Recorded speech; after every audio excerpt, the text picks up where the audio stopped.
Turn that on. No, turn that off. Leave that on. Everything else is okay. So, should be good now. Sheesh. It's already difficult enough when I'm not high. I'm not high.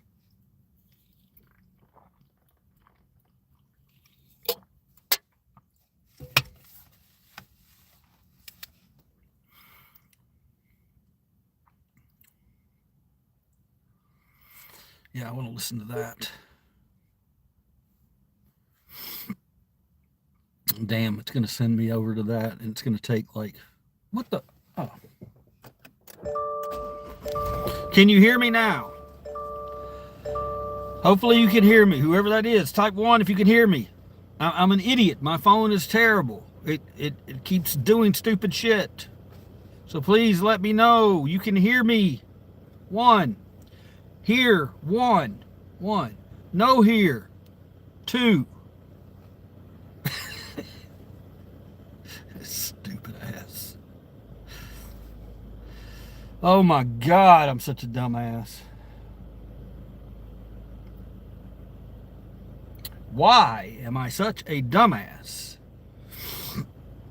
Don't answer that question if you know why I'm such a dumbass. God, I hope you can hear me. I hope you can hear me. Relaxing music.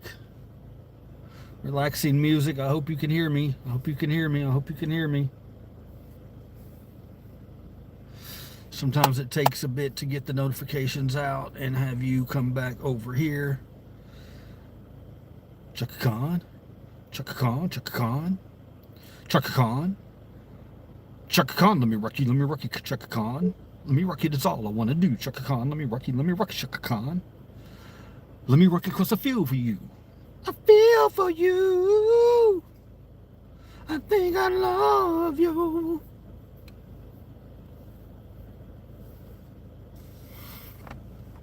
Chaka Khan, let me rock it, Chaka Khan. What the hell?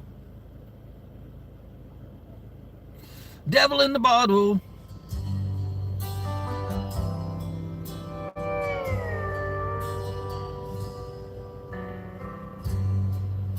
I come home late at night with my shoes in my hands. Stumble in the back door, being quiet as I can. And I know she's been dead, cold and all alone.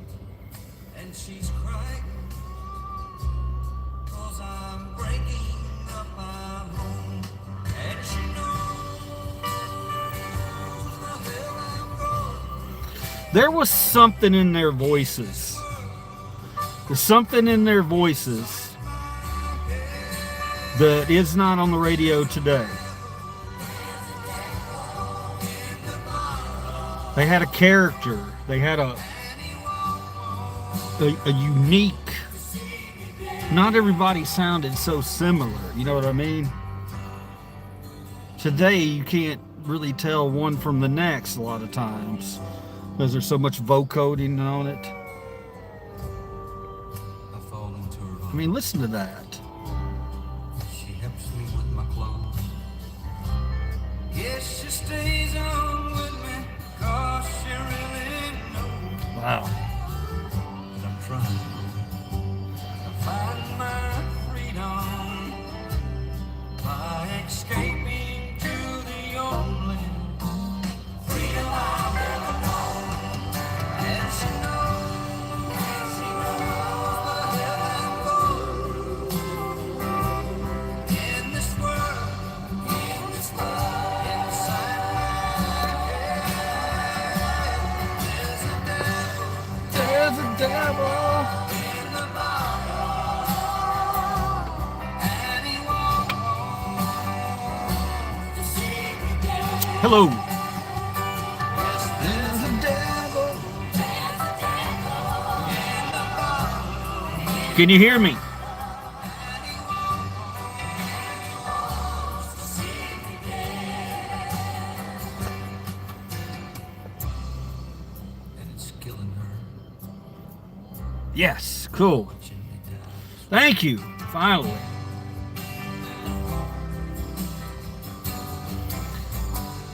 Man, what a great song that was. You know, that was T.G. Shepherd, Devil in the Bottle. And I don't think I've ever actually heard that song, which is crazy, right? I've heard a lot of that. I think I was too young to understand, to have listened to that. I think maybe my mom listened to it and I kind of started listening to it. But yeah, so yeah, shame on me at T.G. Shepherd. You hear that in the voice? You hear that? I mean, it's just something there, man. There's something classic about that shit. Holy crap. It sounds so good. So good. All right, so what we'll do is I'm just going to pick random songs. Have you ever watched reaction videos? Play the song Water by Plies. See, that's the problem. I don't have I only have Sirius XM on here, so I can't look stuff up. Well, I can look stuff up, but let me see if I can look that up. Water, probably won't have it on here, but you never know. You never know if I can ever figure out how to search. You're gonna have to give me a minute, because again, I'm a complete moron when it comes to stuff like this. Complete and total moron. What was it again? Water? Okay. Shit. Search. Search water.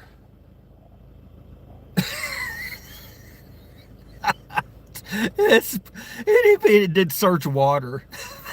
What a dumbass. All right, that didn't work, so I'll do this.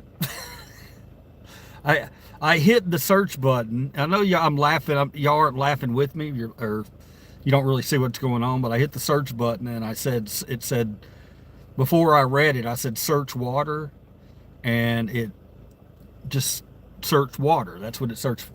Okay, here we go. This time I can just go Water by Plies.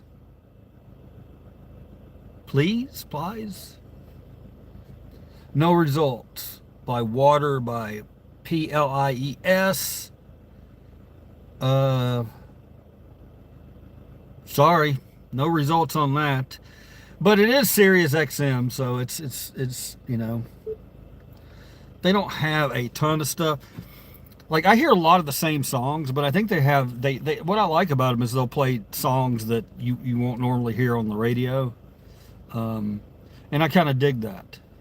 So what I'll do tonight is I'll kind of roll through these when we're not chatting or talking about something, and we'll listen to a song I've never heard before, and you'll get a reaction video and see how I feel about that song. I might hate it, and there's newer stuff on here too. I will tell you if I've never heard it. I will not lie to you, and then I will give you an honest reaction as to what a Gen Xer named Liver Cheese, who's a little bit high, but has always kept up with music, will tell you about what he thinks about your song or artist. And you're laughing. I tried. All right, so I love this song right here. I'm not gonna review it, but Sleeping Single in a Double Bed, Barbara Mandrell. Good song. Sleeping single in a double, thinking over things I wish I'd said. I should have held you, but I let you go. Now I'm the one sleeping all alone. Sleeping single in a double bed, tossing, turning, trying to forget. I could be lying with you instead. I'm sleeping single in a double bed. She's sleeping singing on a double bed. Is that a good thing, Barbara? Sometimes that's a good thing. But I'll only be sorry, 'cause drinking doubles alone don't make it a party. Another sleepless night, and it's the same old story.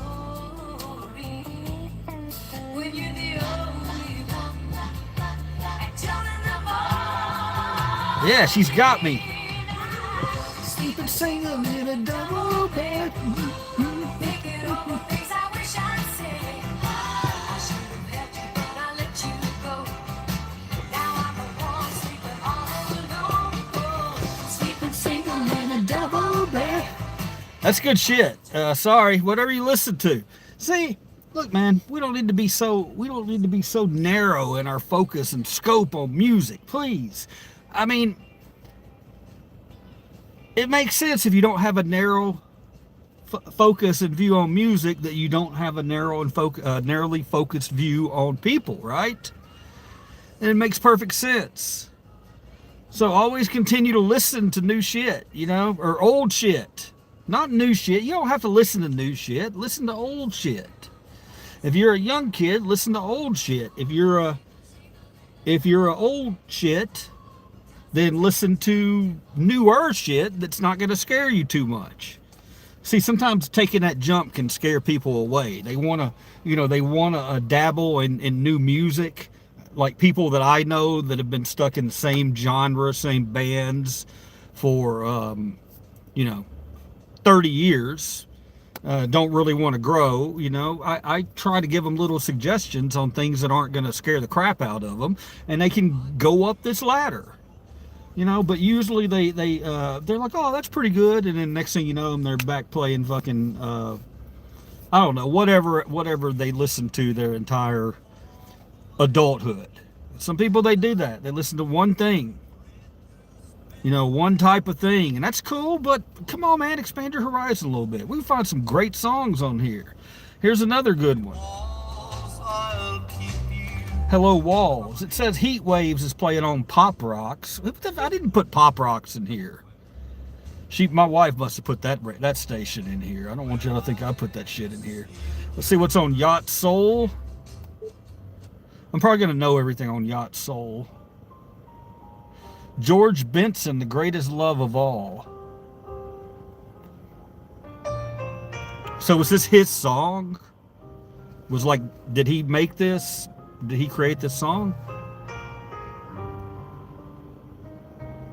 Or was it Dolly Parton? Or was it... No, Dolly Parton didn't do it. Or Whitney Houston. I believe the children are our future. Teach them well and let them lead the way. Show them all the beauty they possess inside. Give them a sense of pride to make it easier. got a different feel. Children's laughter remind us how we used to be. Everybody's searching for a hero. That feels the same. Who needs someone to look up to. I never found anyone who fulfilled my need. A lonely place to be. So I learned to depend on me. I decided long ago That one's... never to walk in anyone's shadow. If I fail, if I succeed, It's a little different from Whitney. I'll live as I A little more subdued. No less powerful though. That was good. Yeah.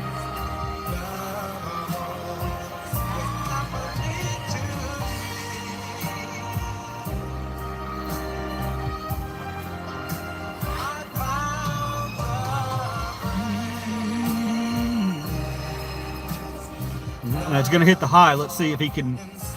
It's not going to be able to do what Whitney does, but.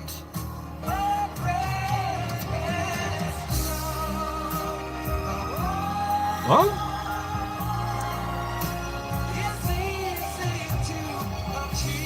he hit it. It was just at a different. It was at a different angle.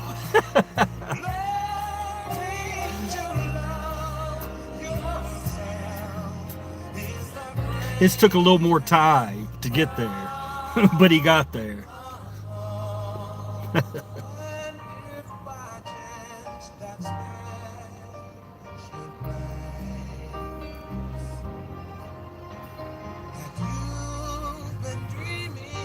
I like that part. How he changed that. leads you to a lonely place. All your strength in flow. Yeah, you know, hey man, I that's the first time I've ever heard that version of that song, believe it or not. And yeah, I think it's just as powerful as Whitney's version. I mean, Whitney had that Whitney had that strength to her voice, holy shit. But that was cool because he was still hitting the notes. He was getting to them, but he was taking a little longer to get to them. And he did just a different cadence. So I don't know if he wrote that for Whitney. I don't know if anybody out there knows. I'm probably talking to myself right now, but that's okay. It's always trying to get better. So music has been good since the early 90s. To the tick-tock, you don't stop. To the tick-tock, you don't stop. Tick-tock, you don't stop. Ooh, I wanna sex you up. That's the first song that comes to mind when I think early 90s. Yeah. Yeah, Color Me Bad, Sex You Up.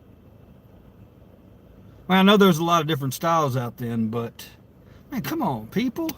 Some people in here. What y'all doing? Where's relaxing music?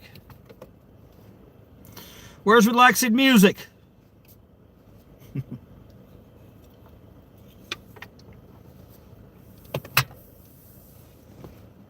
Probably not a good idea to be trying to drink a Yoo-hoo with this mustache. No, probably not too smart. All right, here's my next song. I'm going to be reviewing this next song. I've never heard it. And it's Al Jarreau. It's called Morning. Okay? Here we go. From the top, I'm going to let it play. Again, I've never heard this song. You know, I like watching reaction videos first time people see things. That's just me. I'm strange that way. I don't know. But there's a lot of them out there. So music is one of those things where you feel something in a song and you want to see if other people feel the same thing. Right? So I get reaction videos. I totally get them. I understand what they're about. I have friends and family members who have no idea. I tried to show a family member a reaction video to a guy who was reacting to a Ghost song. And the whole point of the video is it's watching a Christian family react to a Ghost song. You know, or somebody else reacting to a shocking type of message from a Ghost song. Well, he immediately booed it and said, why would I want to watch anybody else's opinion about something? I was just like, huh? Really? I thought it was very odd. I was just like, wow, that's a strange thing to say. You know, music is a shared reaction. Or it's a shared, not reaction. That's the word I'm looking for. If anybody's listening. And you're not, but a shared experience. You know, you wanna share that experience with someone else. So new country music is awful. Yeah, I can't disagree with that. I'm not gonna lie. But to be fair, it's not like I've delved into the catalog or anything. But here's the thing, I don't think I would like it because I haven't listened to country music in quite a while. And the types of things I like George Strait, Garth Brooks, you know, the older stuff. It's there was a point there where that went away. You know, that went away and it went all to the bro country stuff. And so I got a pretty good idea, unless it's just a really powerful song that I need to hear the message of, then yeah. I mean, you can have it. You can have your bro country. I'll stick to my country classics mix over here. Because that shit they did back then was real. All right. So the song's Al Jarreau, Song's Al Jarreau. The song's called Morning. I've never heard it, have no idea, so here we go. Let's have fun.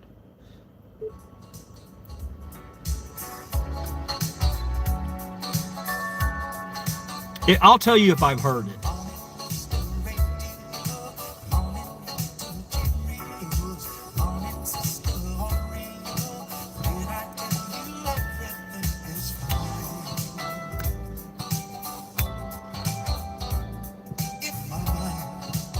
All right, Al.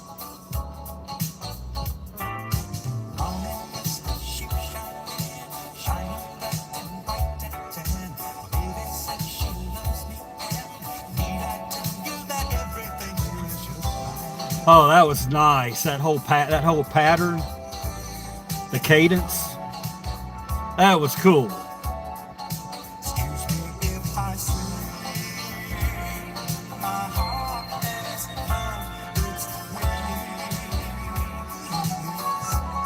Yeah, Al.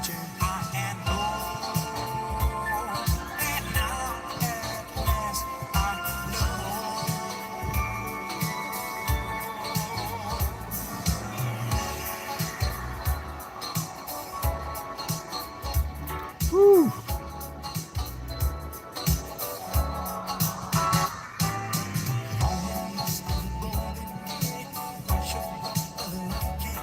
What's up, Wolfie?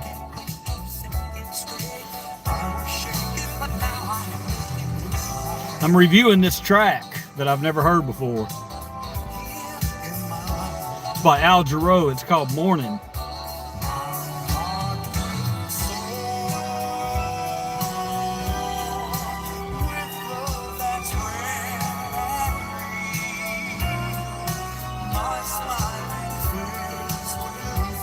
It's going getting back smooth, boy.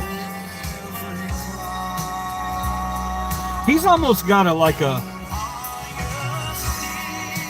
he's definitely got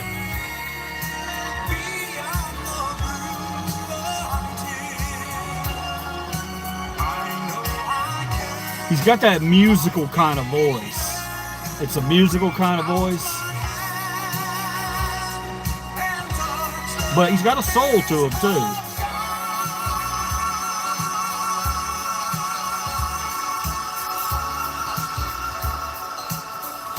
Is he still alive? After hitting that note? It sounded like he disappeared after he hit that note. Did you hear it? All right. That keyboard. Oh yeah.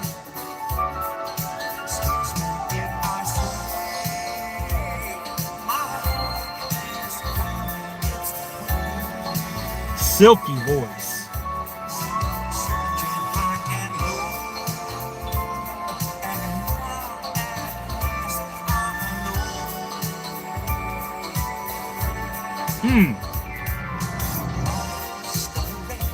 Oh man, it hit that good. It hit that octave up good. With that key up. About 30 seconds left. I'll tell you what I think.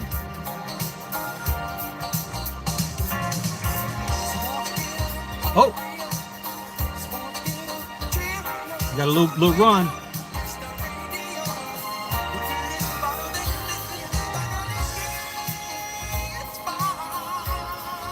Woo!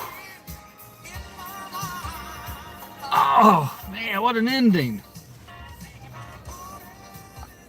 Okay, man, I love that one too. I'm gonna pause that. Yeah, that one, I really like that track, that Al Jarreau track. I'm not gonna lie, I hadn't listened to much Al Jarreau, but I mean, I might have to look him up, man. That voice, woo, man, woo, silky. And did you hear the scat going on? The woo, I mean, fuck, good stuff. I love it. All right, what's up, guys? Yeah, sorry about that, Wolfie. I know you came in and I was in the middle of. I was into that song. I would have just stopped the song, but I had already gotten into it, man. Once I get into a song, that's it. You know what I mean? I don't, and nothing from outside can distract me when I'm into a song. Okay, I have another one right here that I've never heard. It's called Second Time Around by Shalimar. It's on the station Yacht Soul. So let's, and if it's terrible or if it's not, if I'm not vibing on it,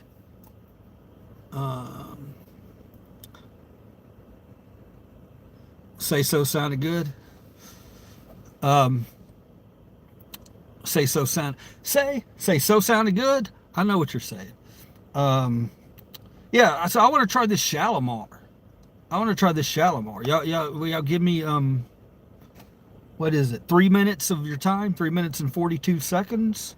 I mean, you can come on the journey with me, okay?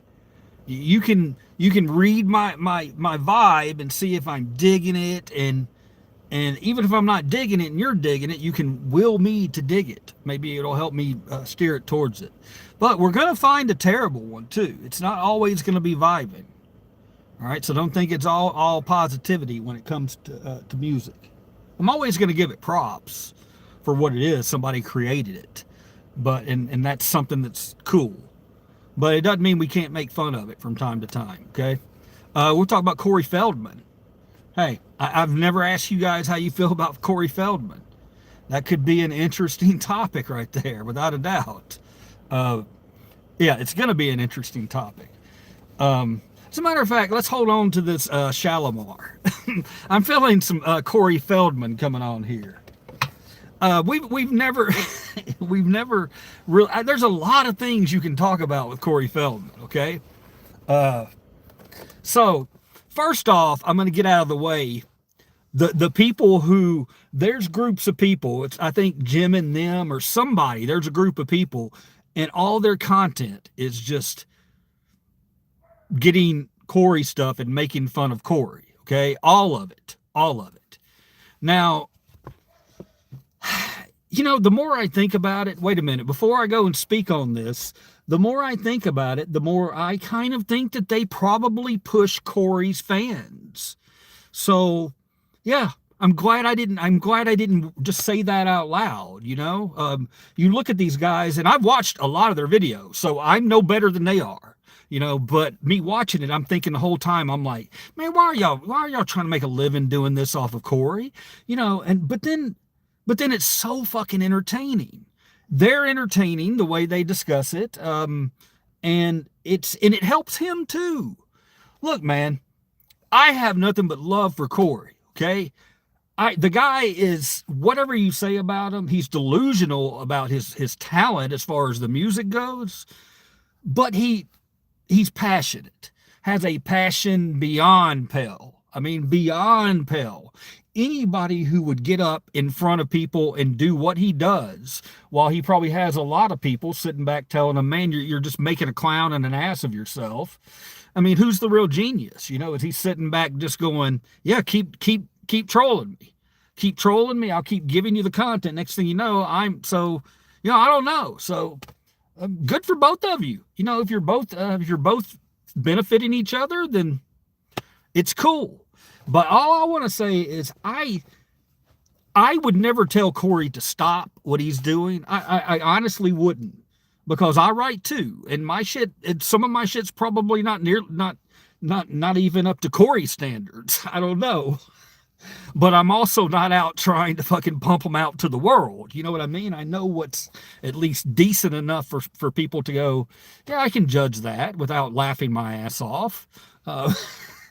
But when he did them dance moves, Michael Jackson fucked Corey up a lot, because for whatever reason, Corey, his whole life, he's thinking he'd adapted these fucking Michael Jackson moves. He was going to be the white kid who does the Michael Jackson moves.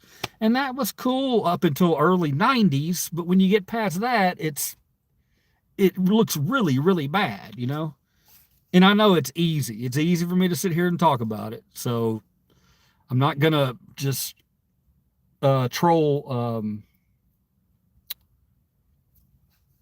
I had a gummy too, by the way, in case you couldn't tell.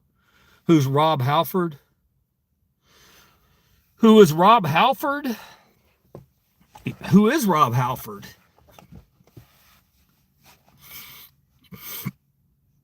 I know who Rob Halford is, but I'm also having problems placing what band he's in exactly. I know he's the lead singer. I just wait, isn't he the lead singer? Wait.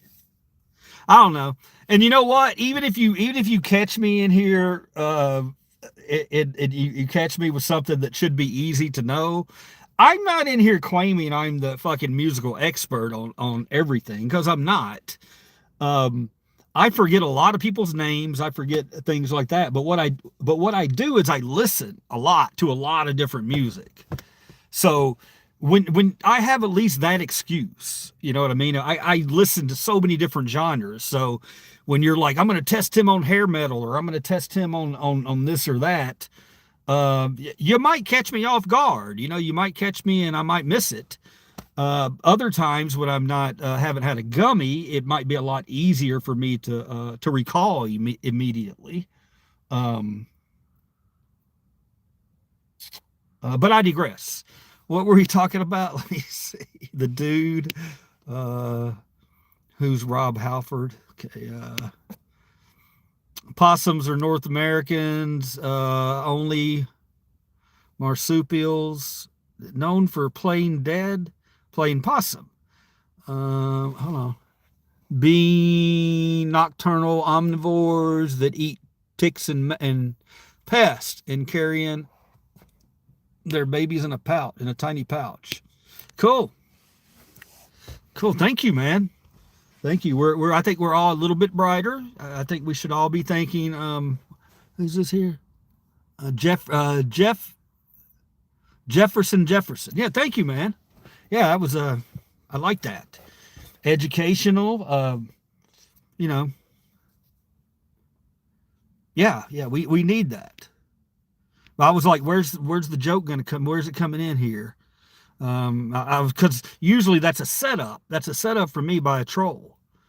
Then he goes to rap and turns into Vanilla Ice. Where that's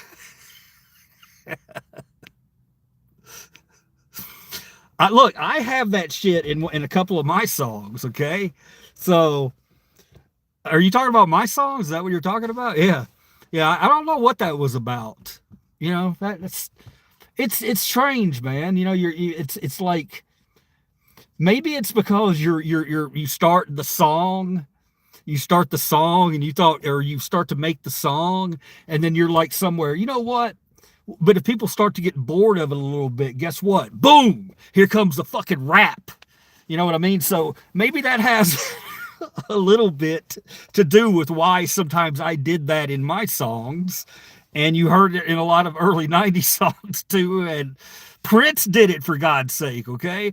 So Prince, one of his best albums, man, was in the early 90s. It was that damn The Gold Experience. I love that album. And he's got a few songs where the rapper comes right in, dude, and it's, my name is Prince, you know, and yeah, it's cheesy. And sometimes when I go back and I listen to it, it's cheesy, but you know what? I get it. And it's always going to be special for me. And if Prince can do it, then anybody can do it. All right. No, the Chris guy. Hello, who's this? Felix.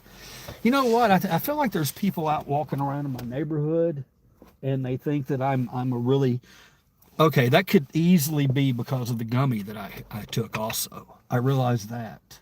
Now that I'm talking about it, now that I'm talking about it with you guys, maybe.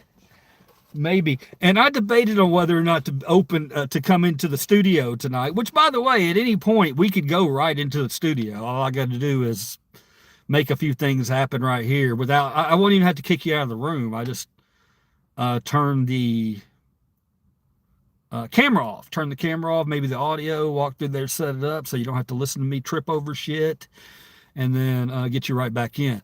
But I'm not going to lie to you. I'm kind of digging my setup right in here for now. Okay, what I want to tell you fuckers, since there's a couple of you in here, or there's one of you in here, Wolfie, we have a goal tonight, brother.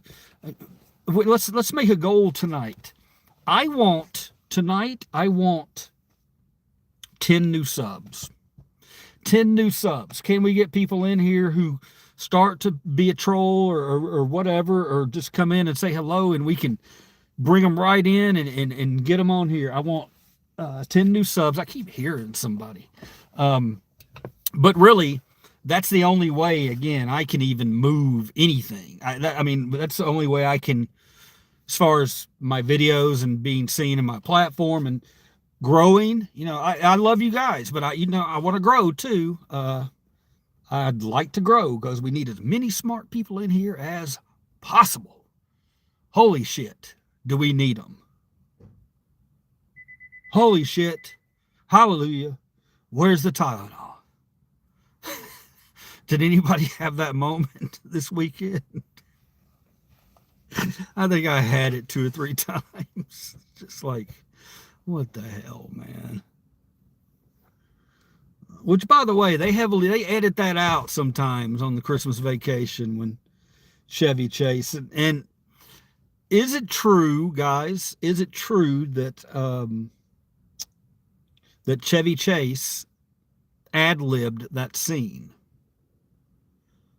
Is that true?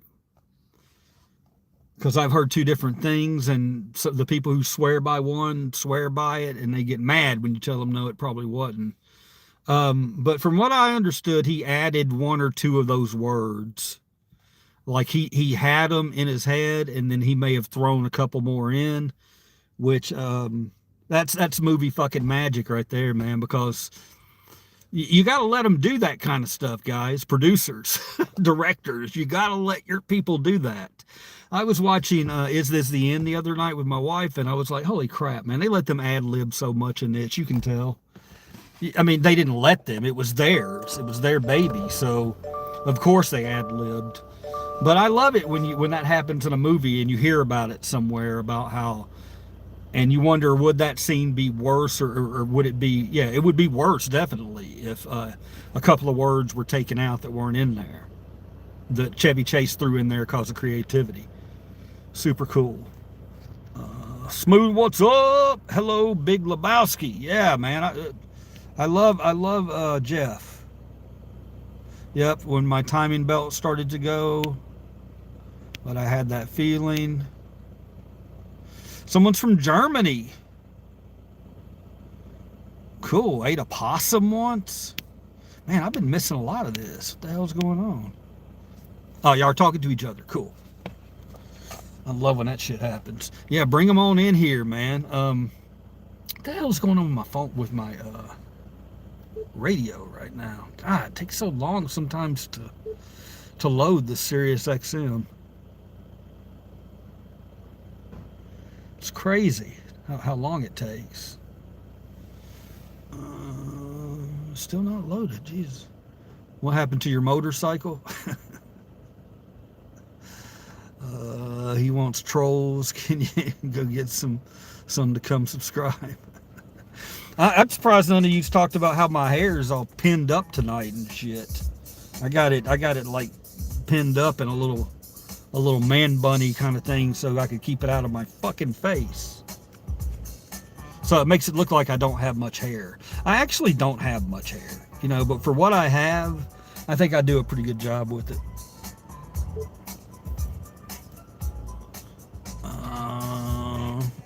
Ooh. Jen so lonely is wanting to attract trolls. No, man, it's not that. We need to get them in here though. We need to. Let's see here. The other day I went to grab my Mellow Yellow. Sorry, I didn't mean to interrupt you.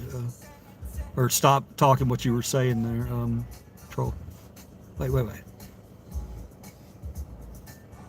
Take a fat swig. Turns out I'd put it right next to a bottle of fucking piss I had left out from 6 months ago. Had greenish blue mold all over the very top. Imagine moldy cheese floating in your piss.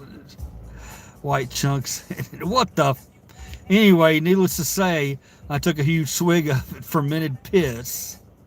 It wasn't terrible, but it was enough to make me gag and throw up my ham sandwich. Oh my God, yeah, and you got ham. Oh.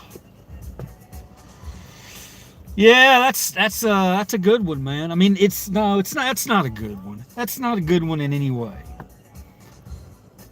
You know, there's some stories that, yeah, they're epic, you know, and you want to share them with people because people are like, they laugh at it and they think it's really funny that you did some dumb shit like that. But when you tell a story like that one that's self-depreciating, uh,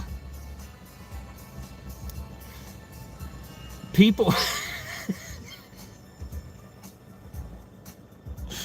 people might think you're, you know, so what's the terms? What's the term I'm looking for? Okay. No. People actually feel sorry for you. That's what I was thinking of. Sorry, guys. Sometimes it comes off. It's going to happen a lot, okay? No, what you're saying, people, you know, when you tell a story like that, I can't even laugh at you. You know what I mean? I want to laugh about it, but I can't. I can't laugh about it because I feel really bad about it. You know, I'm just like, oh my God, goddamn poor guy. You know what I mean? That's what I was trying to get at that took so long to finally get to after I got sidetracked 3 times. Inner city lefty type. I got one. Who is? Me? Why? Who are you talking to? Me? Coil? Or Coil? Cole? Why Cole? Why Cole? Why, man? Come on, guy. Why does it matter? Why does it matter? You know, I could shock you, man. You could be dead on, correct. But what does it prove? All you're doing is prejudging me. So let me tell you what I am, and then, you know, maybe it won't matter anyway. That's the goal. Something's hell for had to get my stomach pumped, and I shit blood, and oh my God, dude. Oh, come on, man. You're doing. Oh, come on. Okay. What? Why? Why, dude? Come on, man. Come on. I can't with that. What do you want me to do with that, bro? Oh, my God. You. That's terrible that happened to you. Stop sharing your story with such details. Oh, sometimes we got to be lighter on the details, man. Oh my God. Oh, so many combinations of words there that just made me, made me so sick I gotta have a drink of Yoo-hoo.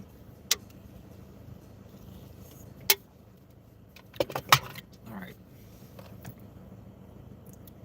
See if there's a new song coming on here.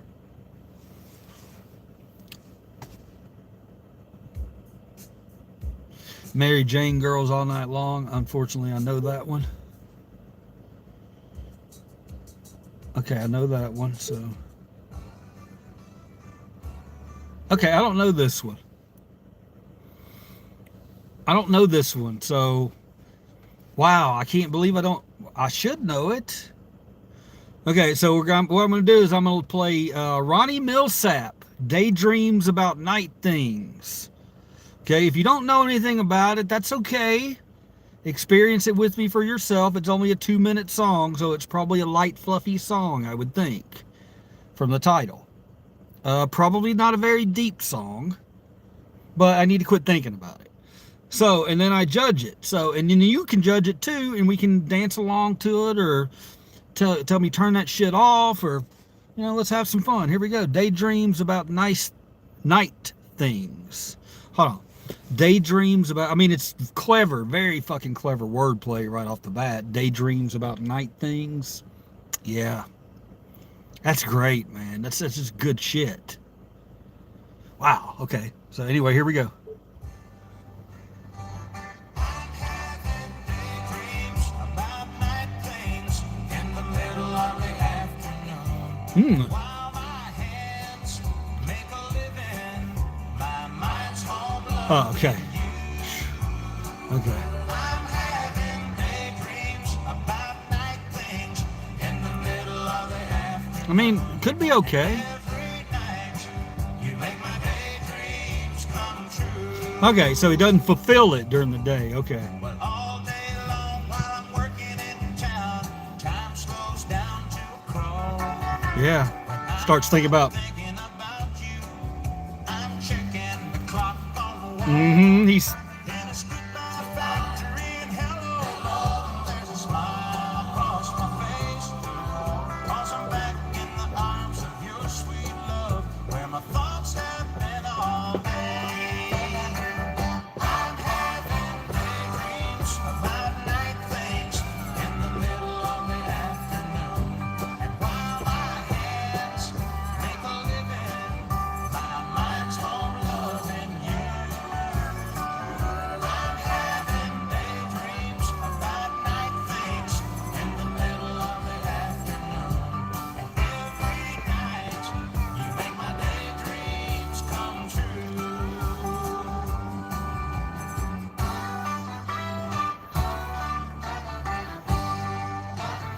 Yeah. Daydreams about night things in the middle of the afternoon. And while my hands make a living, my mind's home loving you.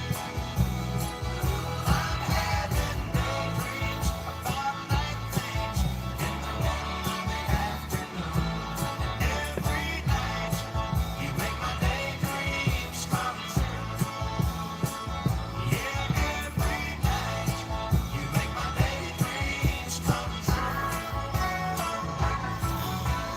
Yeah, that's good shit, man. That's good shit. I got nothing bad to say about that at all. You know, the thing that's really cool about it though is what I like about it is that it just seems so epic. You know, you see the daydreams about night things, and you're like, that's clever. And then right at the end they throw in there, and you're making my dreams come true. You know. It's just good. It's just really, really good wordsmanship. And you know, when you look back at some of those big songs like that, I guess it was a big song. I would think it is. Sounds like it was made for the radio. Good song. Yeah, I'd listen to that again. I liked everything about it. Quick, poppy. Yeah, good shit. Let's do it again. All right. Oh, it's still his message. Sheesh.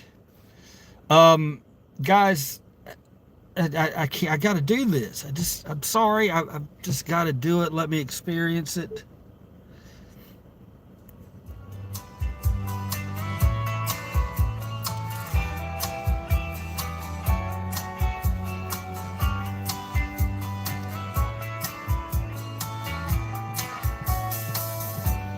Well, I spent a lot of time looking for you. Single bars and good time lovers, never true. Playing a fool's game, hoping to win. And telling those sweet lies, losing again. I'm looking for love in all the wrong places. Looking for love in too many faces. Searching for eyes, looking for traces of what I'm dreaming of. Now let me find a friend and a lover. I bless the day I discovered looking for love.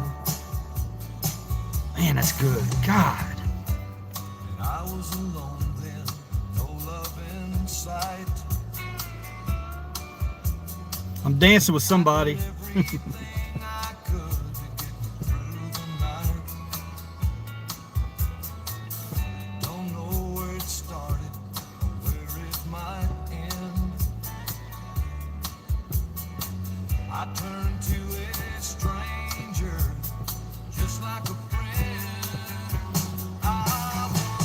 looking for love in all the wrong places. Looking for love.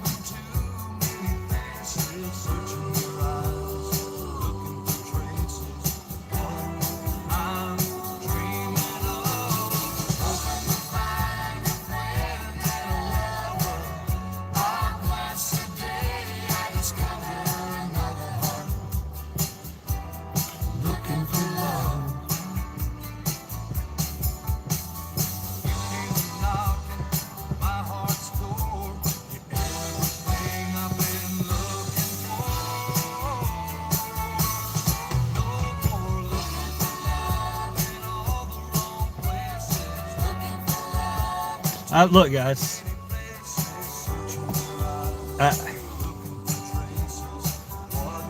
I'm dreaming of.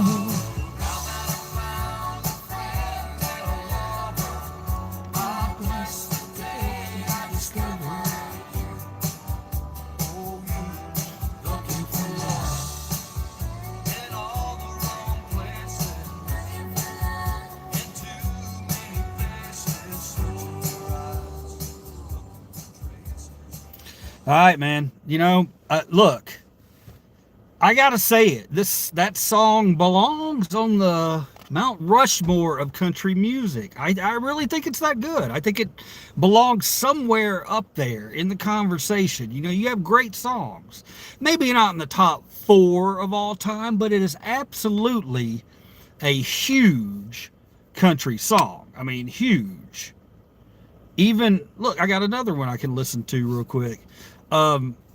Yeah, man, and it's just, even though Johnny Lee, the guy, I guess he didn't have a great voice, but he had just enough of a voice to make that song fly. He had the fucking song is what he had.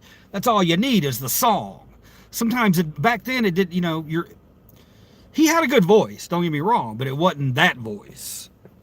So yeah, that's my feelings on that one. But fuck, man, what a great song. Fantastic. I saw a lot of people hearting it and liking it. That was good stuff. George Jones, The Race Is On. Let's do it. At the stab of bone is sharp and painful that I may never shake. You might say that I was taking it hard since you wrote me off with a call. But don't you wager that I'll hide the sorrow when I'm right down and fall. Now the race is on and here comes pride at the backstretch. Heartaches are going to the inside. My tears are holding back. They're trying not to fall. My heart's out of the running. True love stretch for nothing to say. The race is on and it looks like heartaches. And the winner loses all. You know what? I don't need to hear anymore. I think I've heard the song before, actually. But, man, look. We talk about the pioneers of country music. You know, we talk about, you know, younger generation, our generation. We talk about Garth. You know, we might talk about George, Clint Black. You know, things like that. Clint Black, he's not. I mean, he's good, but he's not there. But we talk about the pioneers, man, and they talk about the voices. Who has this very unique country voice. And certain ones like Garth Brooks, it's not a unique voice.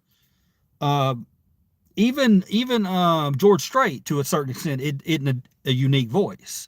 I can do both of those guys interchangeably.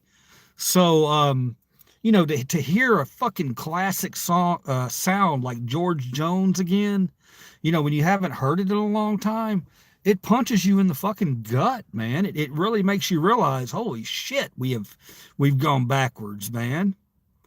You know, we looked for the actual voice. We wanted to hear it. It didn't have to be a fucking package. George Jones, he's not a bad looking guy, but he's not an MTV guy. He's not a newcomer. He's not one of these, you know, these bro country guys. Would he make it today? I don't fucking know. Probably not. And that's disgusting. Disgusting that somebody with a voice that unique, you know, because they may not have the exact look or beliefs or anything like that as someone else, they might never be heard, you know? And George Jones, wow. That's good shit. If you like country or not, you got to acknowledge George Jones has a hell of a voice. All right. All right. Talk up tonight, guys. Come on. I got on Yacht Soul again. Let's see what happens as my car shuts itself off for the umpteenth fucking time. Oh, my voice is...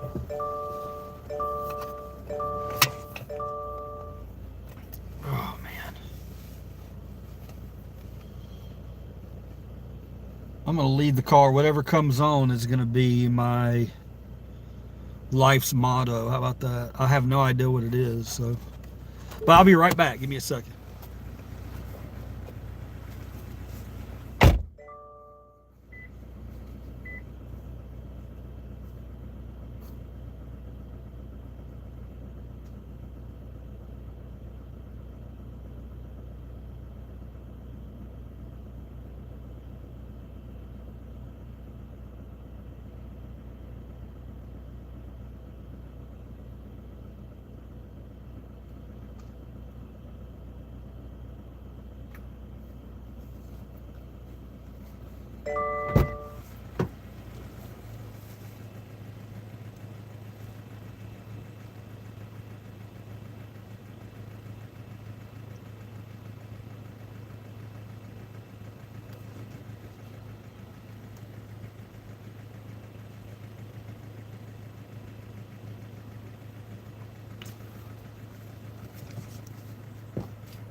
Oh my God.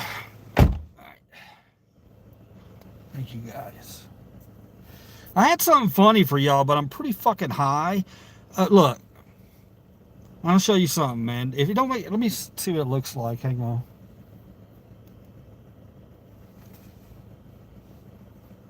Y'all like them? Hell yeah, bro. No frames. Look at that shit. I got 3 pair. I got a no frame pair now, or no lens. No frame. What the fuck am I talking about? If it was no frame, it would be 2 lenses sitting there. I'm such a dumb fuck. No lenses. No lenses. Check it out. You can look at my nasty ass face and my stupid ass eyes, and you know, you can see if I'm high as fuck. I'm not. I mean, maybe a little. I don't know. Alright. Back to that, so you don't have to look at my ass. What the hell is going on with my shit in here, man? Content not available? What the fuck do we pay you for, motherfuckers? If my content is not available, why am I paying you? Holy shit, what's the matter with me?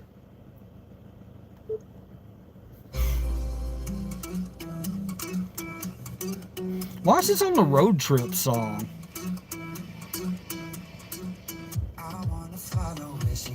I guess that could be a Road Trip song. It's interesting. It's on Road Trip Radio.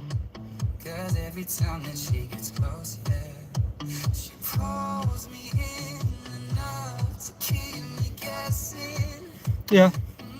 Could be a road song. Road songs don't all have to be old shit, you know, they can be newer stuff.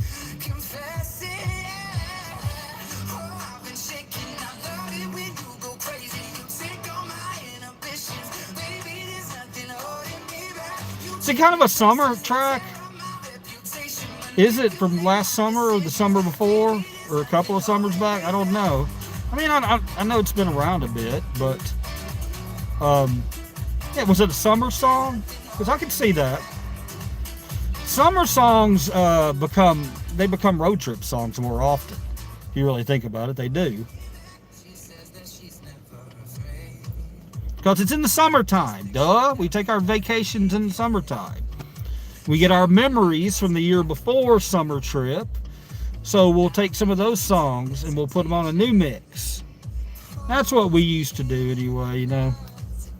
We'd always put a road trip mix together, you know. It was going to be all the good shit, you know, Def Leppard, Bon Jovi. It was going to be all of it. Def Leppard, Bon Jovi, Metallica. It was going to be Poison. Anything that was at the time was even a smidget relevant. Other times it would be, you know, a little different stuff, but when you're with your boys, you know, your musical taste when you're with your boys is a little different than it is when you're at home by yourself. At least it is in my life. You know, there are certain things that I have that I listen to, and man, it would be my life goal to have a friend who just kind of gets what I get. They don't, when it comes to music, I don't feel like anybody, I don't know, it's strange. It's strange. I don't get to talk about a lot of the stuff that I like because I know they wouldn't be into it. You know what I mean? And it lets you sit with yourself on it. And you're like, man, I really want to share this with somebody. And when you don't have like-minded people around you, it's difficult. So, you know, you feel, I'm a blue guy in a red state, a very red state. But I also don't want to be, you know, I don't want to stop reaching out to the other side. And some days I'm 10 times better than others. Some days I'm terrible at it. But, we do what we do here. So, I don't know, but it's cool. If you have weirder taste in music, or what you consider at your age listening to weird music, it's not weird. It can be perfectly mainstream. It can be Ghost is mainstream now, But I'm aware I'm a 54-year-old man who listens to Ghost. But when I went to the Ghost concert, I saw a lot of people just like me, so I wasn't too concerned about it, you know what I mean? And then I realized when I went to that concert, it really woke me up to it, to who their culture is. And that might have been a reason for me changing my podcast around a little bit. To be honest with you, I'm if you guys ever want to see me in a Ghost video, I am in a Ghost video. Before one of their concerts, I dress up as Jesus and go. And they come up to me and they ask me about religion I don't know. They asked something I can't remember. It was an answer about religion, and their new song was Satanized. And I said, well, this Satanization is about love. It's not about killing and murder. And I said, and when you think about it, religion's killed and murdered more people in the history of our country than anything else. And she gave me one of these, and that was kind of it. It was my moment in the sun. Nobody was recording. They couldn't record because they didn't allow phones in. But it's on their website if you ever want to look it up. Ghost Bangers Ball, St. Louis, Missouri. I'm about 9 minutes in, 10 minutes, somewhere right in there. It's short, but I'm proud of it, I look a lot like I do right now, actually. I was, I had my hair all down, and I'm the same guy. You're not going to find a different guy. And I was drunk. I was having a good time. Boy, I was having a good time.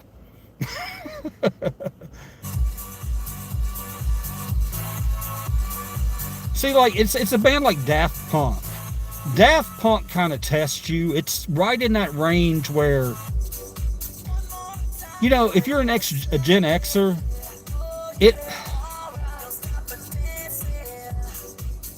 I don't know, man. They had this song and they had big hits, but to go out and commit to their album, it looked weird if you were, of a certain age. It seemed like it was more for a college crowd, but that's not the case, man. I went and listened to Daft Punk, and I loved their collection. I loved it. It was good stuff. I might go give it another listen, to be honest. I haven't listened to it in quite a while. I like them. They remind me of AWOL Nation. That's the kind of music I really, really, really like.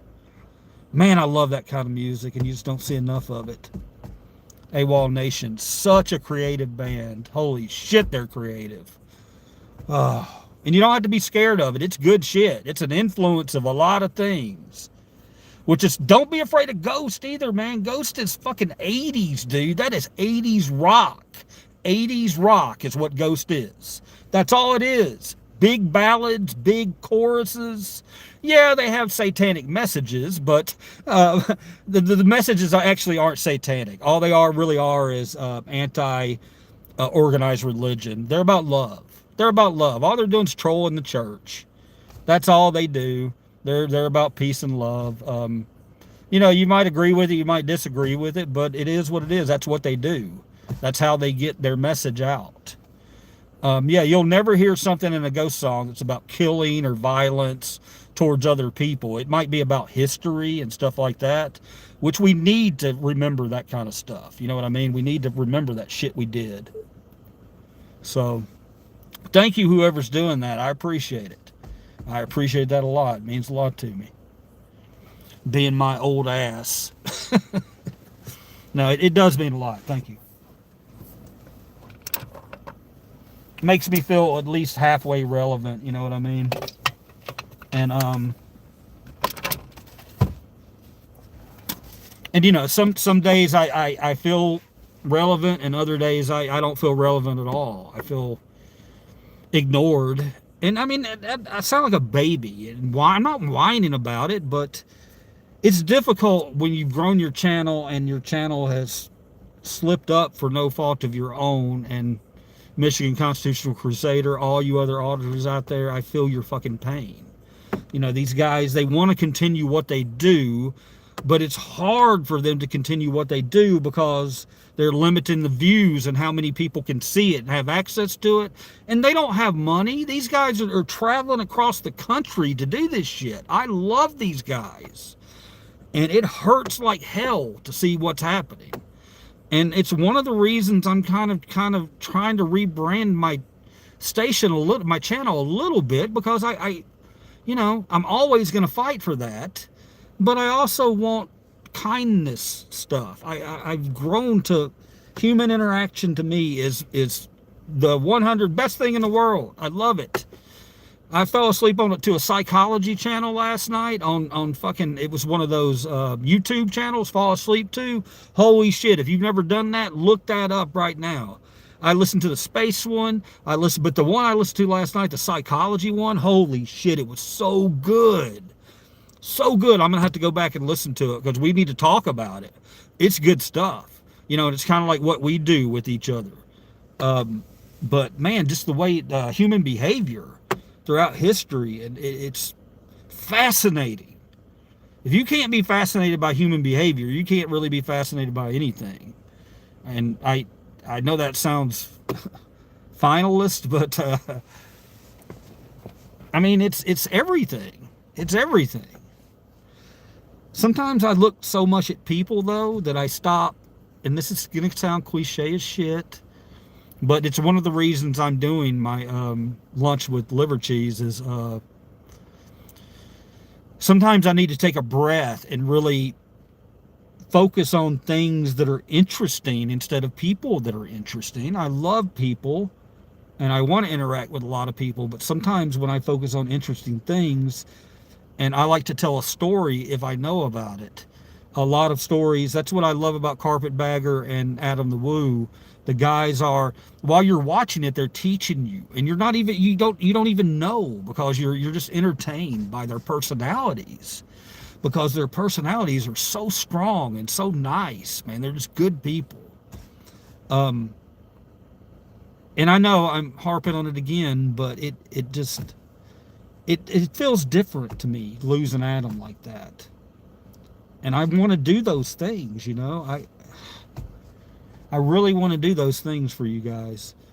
And I'll keep it local for a while, you know. I'll do what I have to do around here. It's because with the money situation, you know, money comes and goes. I've always been the type that if I have it, I spend it a lot of times on good things that I think are useful or we need. So we splurge sometimes, not gonna lie, but I've been more of the can't take it with you kind of mentality, you know, where other people are, whoever has the most toys wins. I was on the opposite side.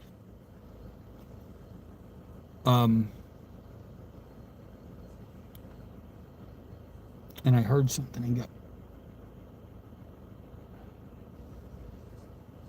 Sorry, I'm getting a little paranoid. I'm not really paranoid. Maybe I am, maybe I'm not. Oh man. But yeah, just to be able to tell stories would be amazing. And if I ever get that chance, I'm gonna, and I have that chance. Not on that scale yet, but maybe one day I'll get on that scale. Maybe I'll venture out. The zoo's gonna be awesome, guys. They just had a baby orangutan. They just had a baby orangutan named Roo. Well, it's Ruhana. It's Ruhana, but they shortened it to Roo and named after my dog. So I'm telling you, man, this whole zoo thing I did, I went and got us season passes so we could go, and she could take pictures. She wants to get into pictures, and I could do a vlog or whatever I need to do at the zoo. The zoo just feels like a relaxing place to me, and I thought it would be a place where I could, do some things video-wise, because we have a really cool zoo here in Memphis. But the orangutan was born Ruhana, and they shortened it to Roo, and I cannot wait to show them to you guys, or her. It's a little girl. She's cute as hell. Public can't see her yet because she's still the mom's still nursing. It really sucks, man. And I get it, man. I may have a lot of animal rights people who come into my channel from time to time, and I get your side. I get zoos. Zoos are, there's good and there's bad with them. Mostly, a lot of times bad. However, a lot of the animals in zoos do outlive animals in the wild. So, I mean, it's one of those things that, I don't know. It makes me feel bad sometimes when I'm watching it and looking at it, but I also look at the how grand the animal is, and I'm fascinated by the animal, and it's a struggle. It's a struggle, you know what I mean? It's really cool to be able to see it live and in person. In a perfect world, they'd be out running around everywhere, and there would be no zoos, but zoos are here. Some of them, a lot of times they'll take. We're not going to get into a zoo debate. What I'm saying is, I understand that a zoo can be viewed as not the most humane place in the world. But again, I want to focus on the animals and the story and the joy of the animals.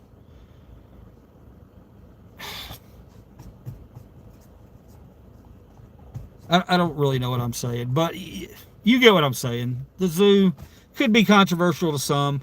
We're going to make it fun. I promise you that. They got rides and stuff like that. I'll do stupid stuff. We'll if you want me to go talk to people and one day dress up as a clown and go do something stupid, I can do that, and I'll keep doing that as long as I have to for you guys to keep subbing, so that one day my views can get back up over on that side. But again, everybody's got problems, right? I need more people in here. Where's relaxing music?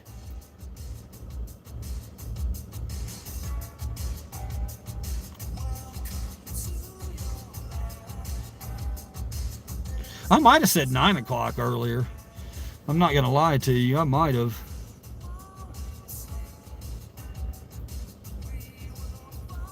When I was talking about coming on tonight.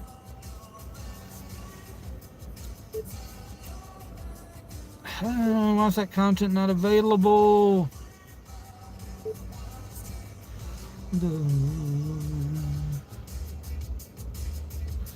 Okay. How many times they've been out there constantly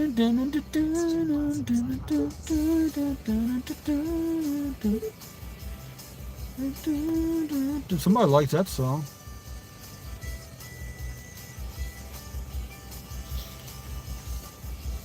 Gin Blossoms, good band. I've seen them a couple times.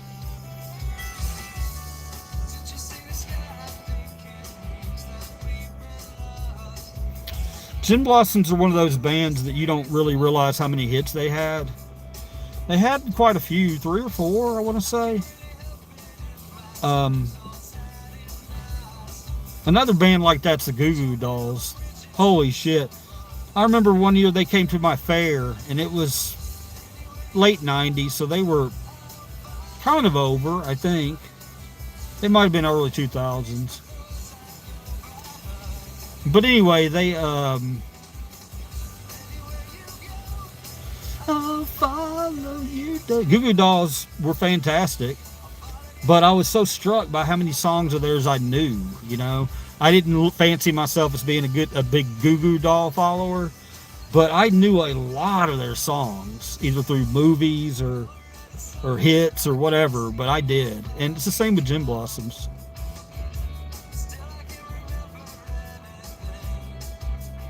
It's a good song. I have good memories from this song. That was a fun time for me.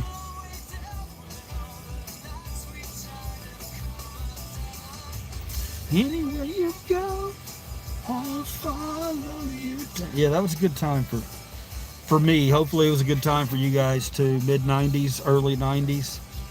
Mid to early 90s, I think. Good pop band too. Fuck. And they are pop, you know, they're not a rock band, they're a pop band.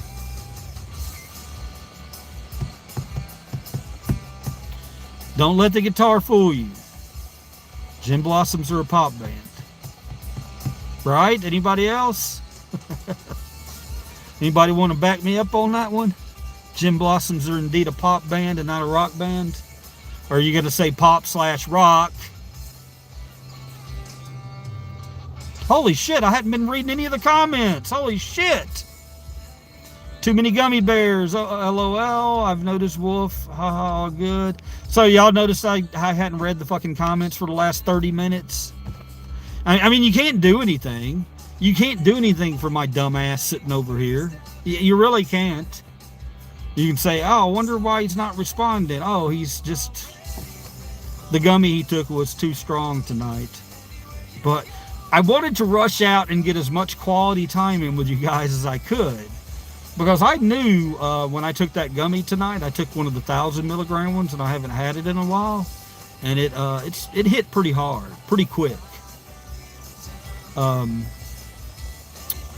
So you know, just wanted to talk to you guys because I told y'all that I would be on here tonight, and that we could try some late night stuff or go deeper or whatever into the night.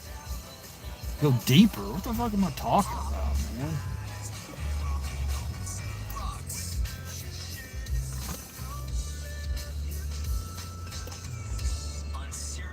I got other glasses tonight too. Oh man. Ting Tings. Shut Up and Let Me Go. Yeah, I remember that. I played that as a DJ.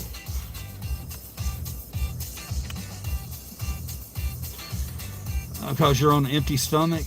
Yeah. How'd you know I was on an empty stomach? I was absolutely on an empty stomach. Holy shit.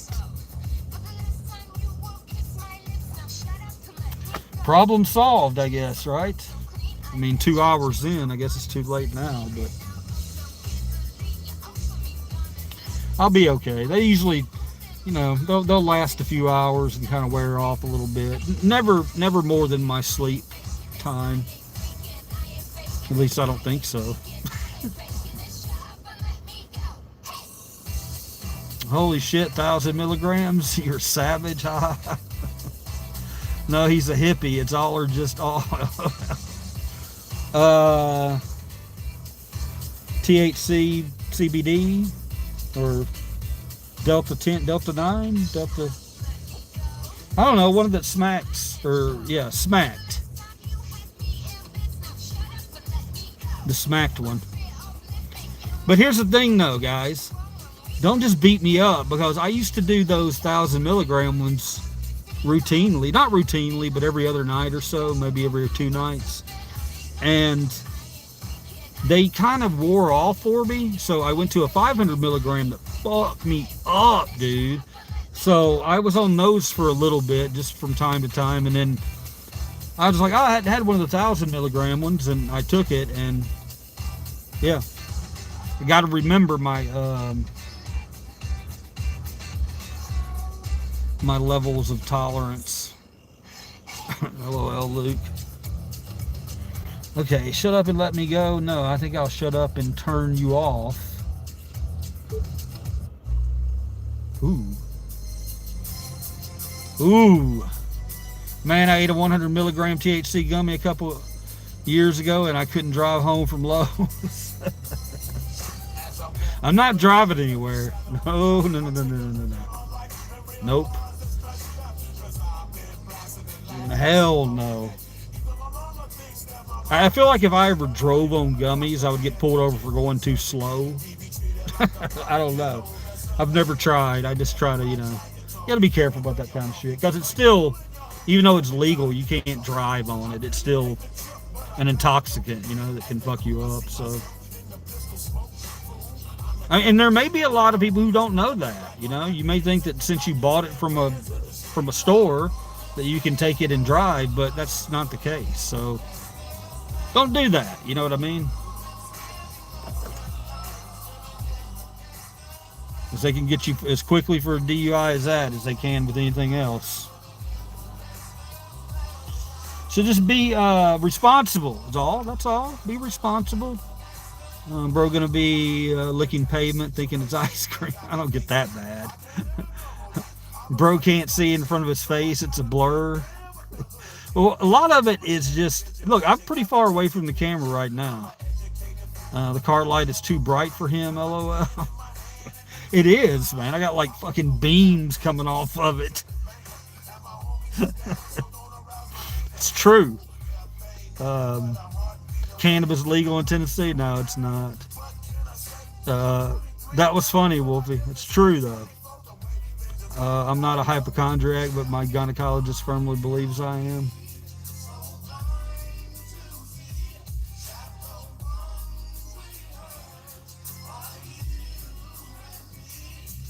Okay.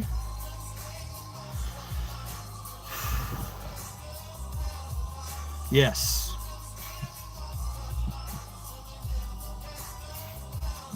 You fuckers go watch my video. I like 16 views, man.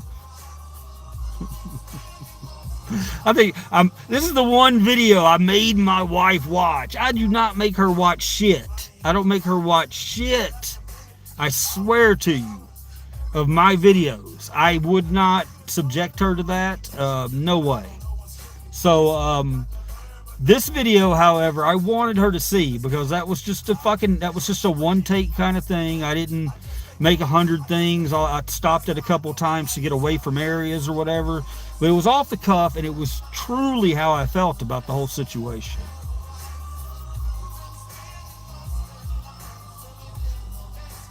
Oh, what recreational weed is legal here?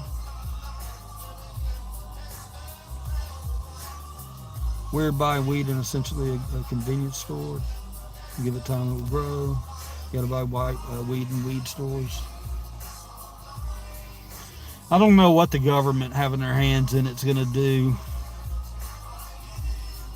I don't know. Could it be a good thing? Could it be a bad thing? Who the hell knows? Well, I mean, I think I know, but I want to stay positive as can be. It's hard to be that sometimes. It really is. Especially with Facebook, guys. You get Facebook, man, it is just a swamp of badness. Sheesh. And I'm guilty of it. Guilty.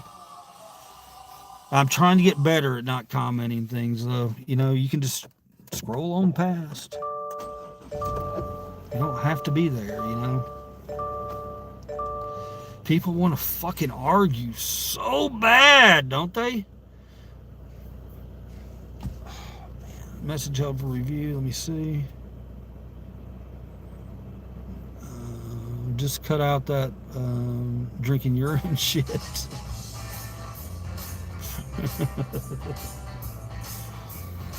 Dude, you always seem pretty upbeat to me. I don't know, man. I don't know. It's like Christmas, man. Like I was telling my wife, and I took her gifts too. Look, I'm not gonna lie to you. She bought me some gifts, and I really didn't want to take them just because we have other things we need to take care of, and I feel like I have everything that I need. But man, it's still good to get it. I was told her to take that back, and I feel really bad about that because I actually went through and saw it, and I was like, yeah, I could use all of this. And I told her thank you, and you don't take it back. But I just feel like I have so much in the way, especially in the way of clothing. Holy crap, man, that it's like there's just no room for it. We got to get in there and clear out probably at least half of our stuff. At least. I hope you guys aren't like I am and just wait until your clothes are so ridiculous. You have so many of them that you're just like, okay, we got to do something about these. But a shirt or an article of clothing can be sentimental, man, so it's very difficult to let go of. I get that. I totally understand that. Sometimes you just got to, though. I mean, if you want newer stuff, you gotta eventually cycle out the old stuff. Or you could just get all old stuff like I like. Let me see. Did you stick your finger in your ear and then your mouth? I didn't do that. I didn't stick my fingers in my ear, did I? I may have done this, because I do that a lot. But usually not with my hair back. Come on, man, you're messing with me. I didn't stick my finger in my ear. Don't be a jackass. I mean, could I eat? Yeah, I could eat, but who couldn't eat, right? You could eat, right? Almost there. I literally donated half my clothes today. We're selling the house and moving on the 15th. Walter, I think you told me, but where are you moving to again? I'm sure you told me. I'm just not much for remembering right now. I work for the government. I would be higher than him.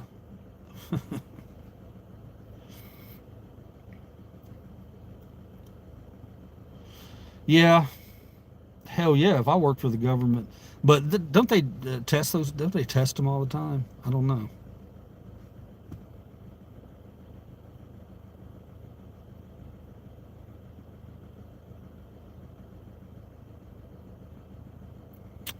A more rural part of Nevada. Just have a job out there, or did you just buy a house out there, land or something? Or you some type of farmer or something? Let's see. Happy second day of Kwanzaa. Steve Bannon coming in wishing everybody a happy second day of Kwanzaa. Already rattling the cages. Well, he's coming in tapping on the fucking glass. Being transferred for work. Cool, man. I wish you safe travels, man. I hope your move goes well. You get to where you're going to be. Keep us updated, man. Good idea. You're a prepper. Are you a prepper? To an extent, but no, not like I don't have the room for it, to be honest. If I had room, who knows, But, I've talked to a few of you guys, and I was talking to my wife about it. I was like, man, I get it. I get those guys. I get it, why they want to be ready, It's because, fuck, man, it seems like every day is worse than the last. I don't know. Keep the news turned off and keep you fucking focused on the road and keep your nose clean and be nice to others. And I think, as long as you got a job and money, we'll survive, right? Oh, yeah, about the job and money, And man, I really don't like what they're doing to this guy, man. I hadn't talked about this one yet. Hold on, let me read this real quick.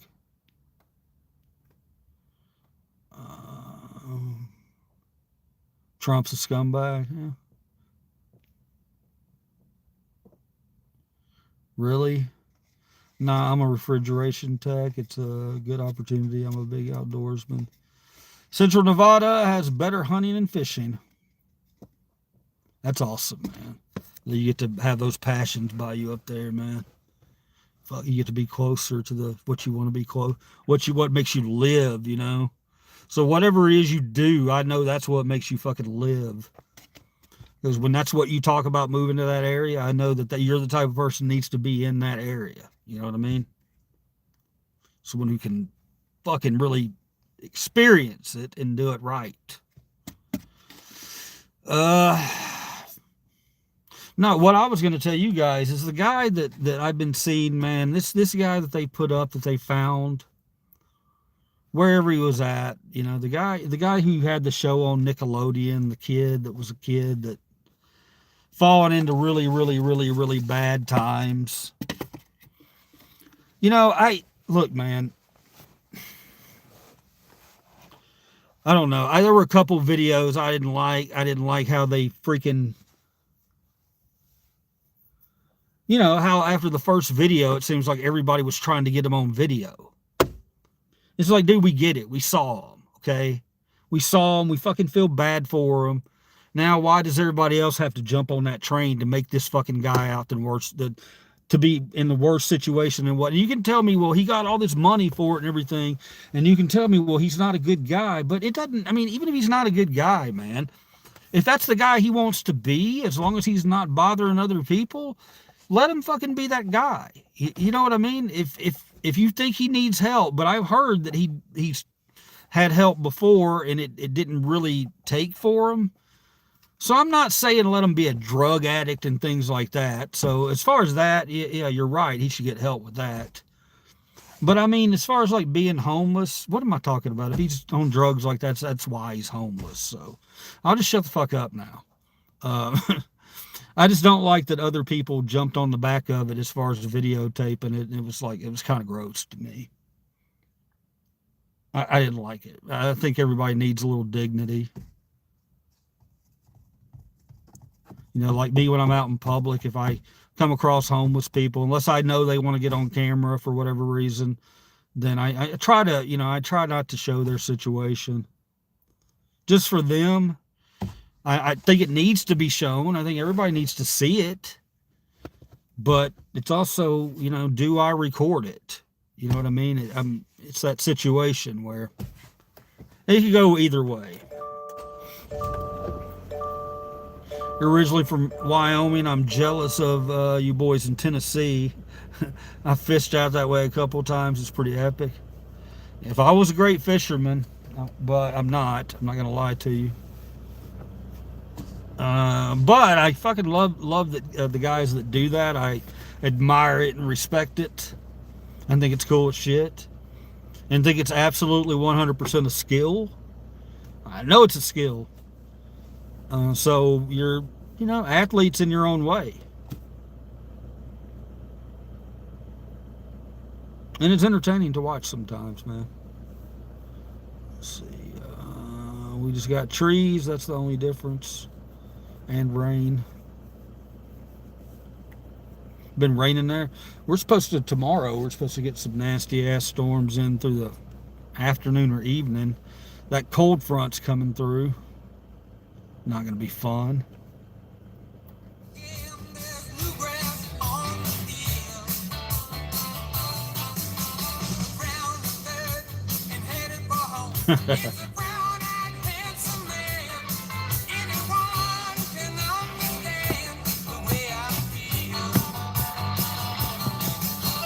Put me in, coach. I'm ready to play today. Put me in, coach. I'm ready to play today. Look at me. I can be center field. This song's interesting, guys, because I've got a John Fogerty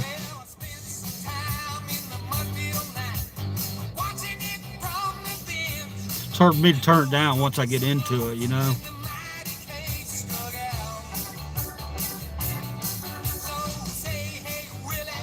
The only man to be sued for sounding like himself.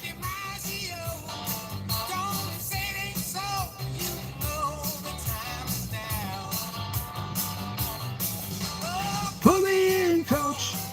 I'm ready to play today.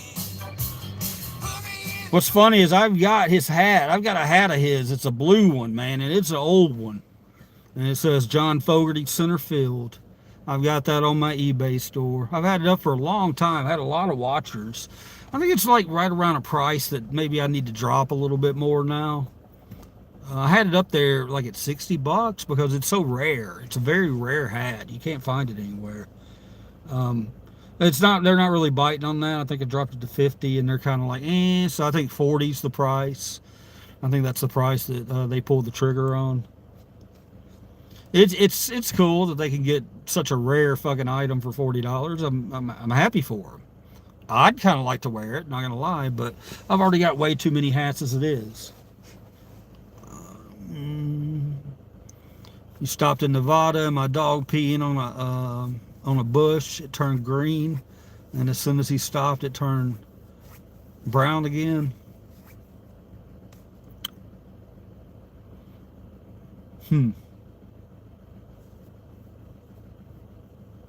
It's interesting.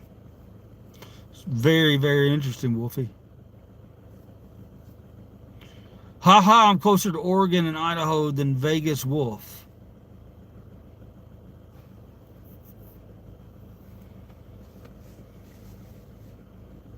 Did you hear that, Vegas Wolf? That sounds like a challenge.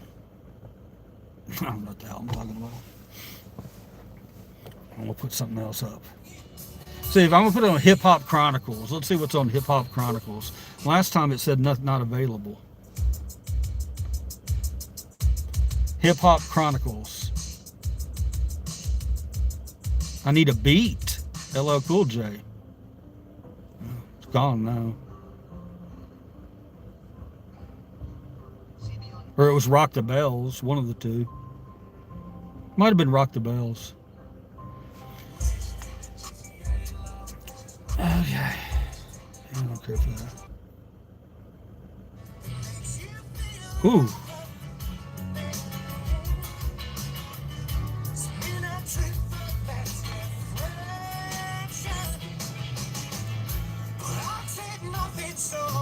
Where you going, Walter? Have a good one, bro.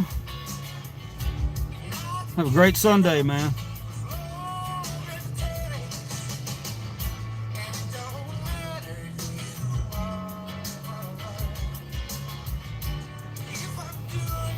I saw him in concert once.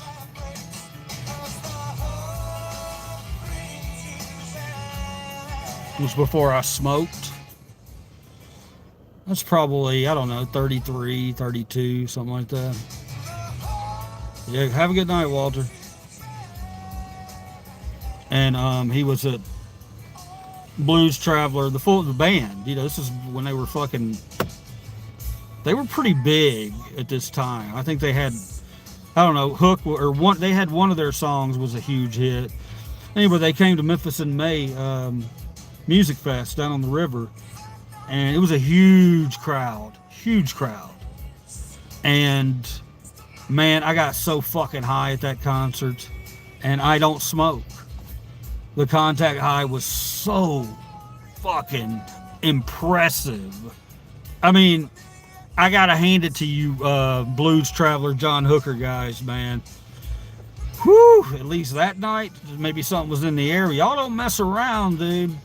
It ain't is there a cop around, something like that? No, we're breaking it out right here. Oh, you got one here. Hold this one while I take this one.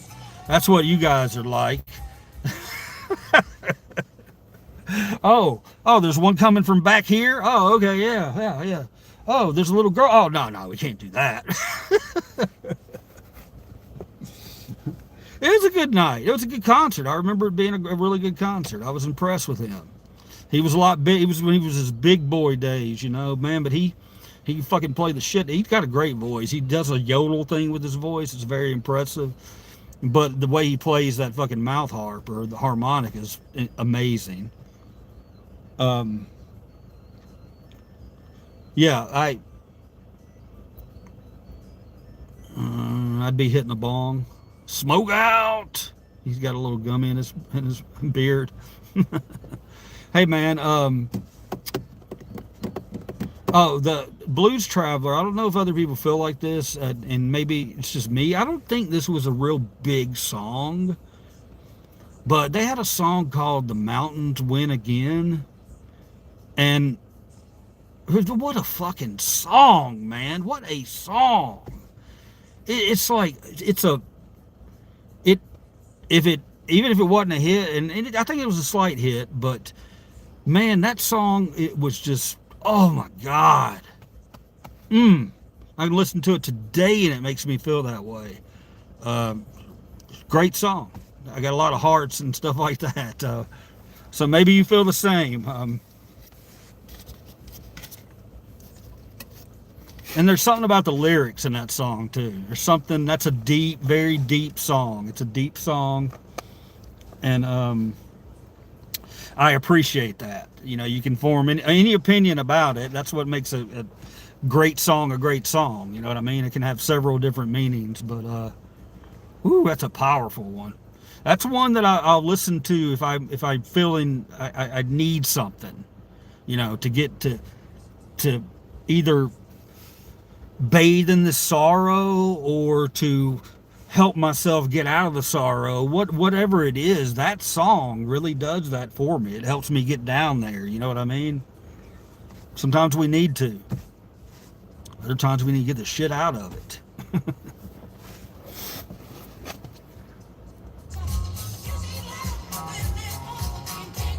Warren Jeffs. What's going on with Warren Jeffs?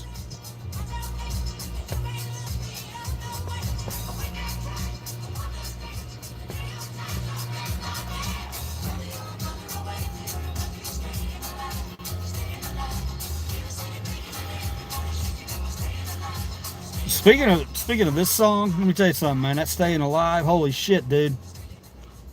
I know that movie is, if you go back and watch that movie, you'll be like, oh crap, man, it's got some heavy stuff. I don't remember it being like that as a kid. I just remember it having big music. I didn't realize as a kid that what that movie was really about. And man, it's about some heavy themes, you know. Rapes involved, stuff like that. And that might have done it right there, saying that word. We might get thrown off. But the thing about Staying Alive, well, not Staying Alive, Saturday Night Fever. Have I been saying Staying Alive? Saturday Night Fever. The thing that impresses me more than anything about that movie is well, it's John Travolta's charisma, number one. Holy shit!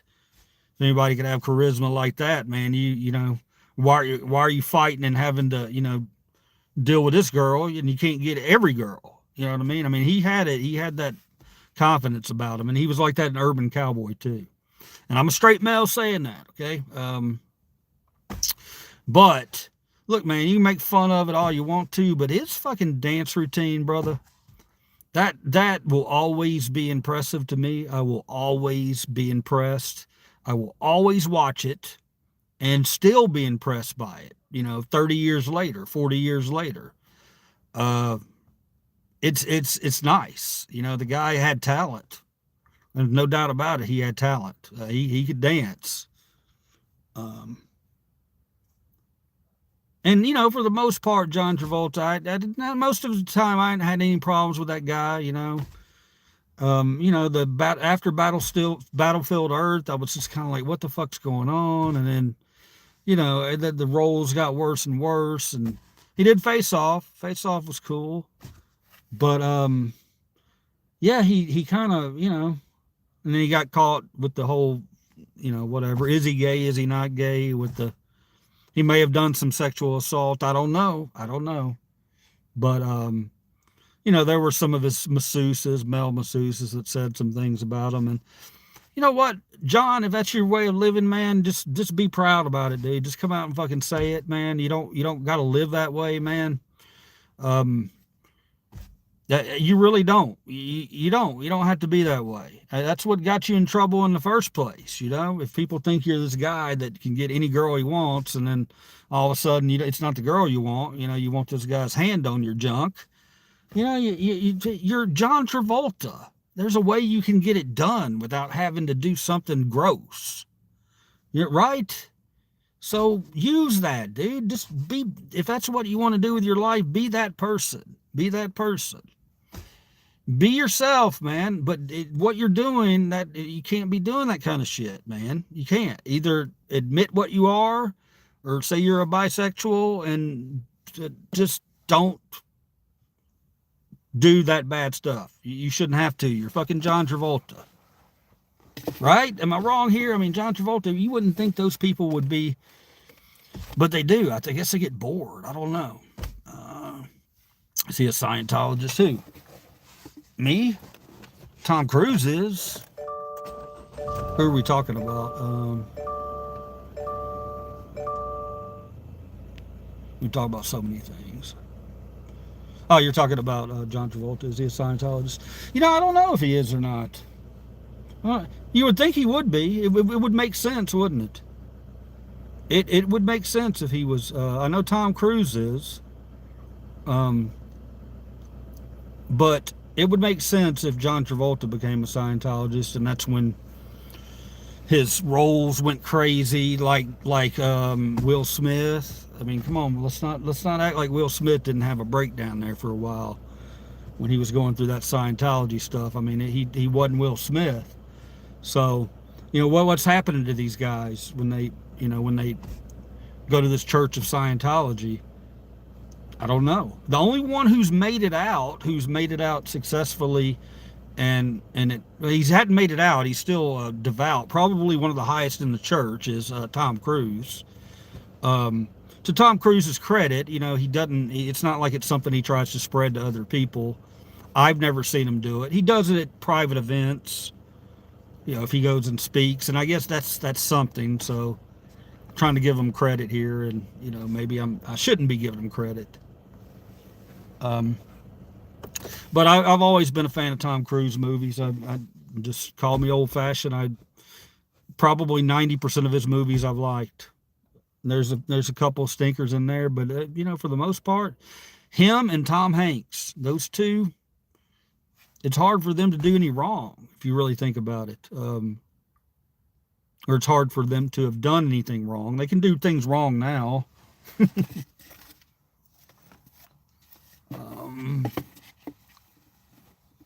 Just listen to it, not bad. What'd you listen to?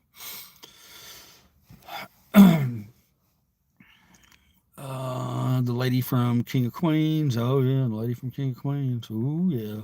We were talking about with her. Yes, he is since 1975. Okay, I thought so.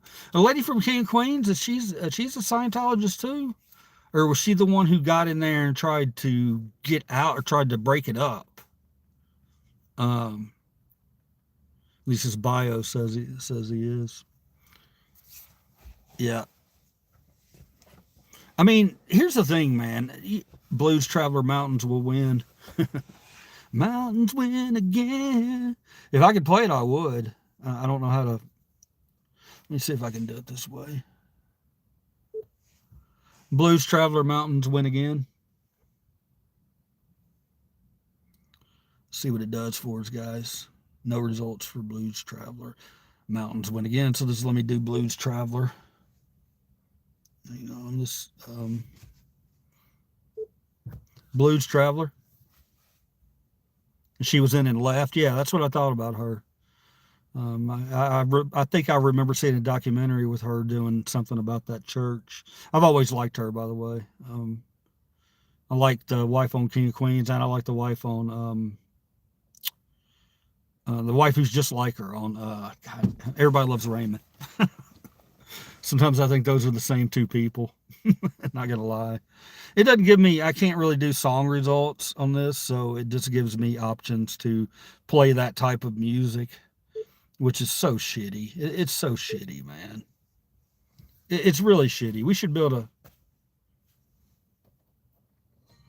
I'm gonna try this one, guys. Don Gibson, Oh Lonesome Me.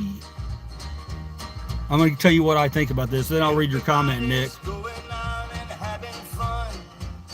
I'm just a fool for staying home and having none.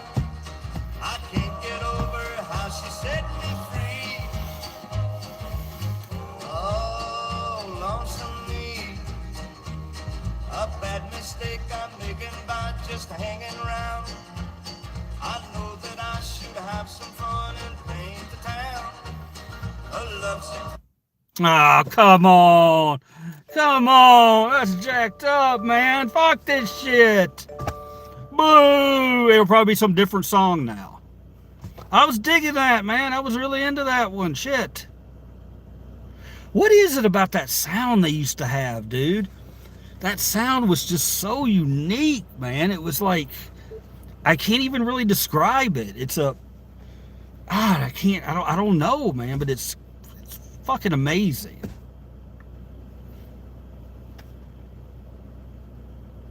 Analog, maybe? I mean, just, that song was awesome. Unfortunately, I lost it like a dumb shit that I am. And I know y'all tell me not to do that, and you know I'm fucking around. Yeah, see, now we got Big Balls in Cowtown again. How's that happen? Oh!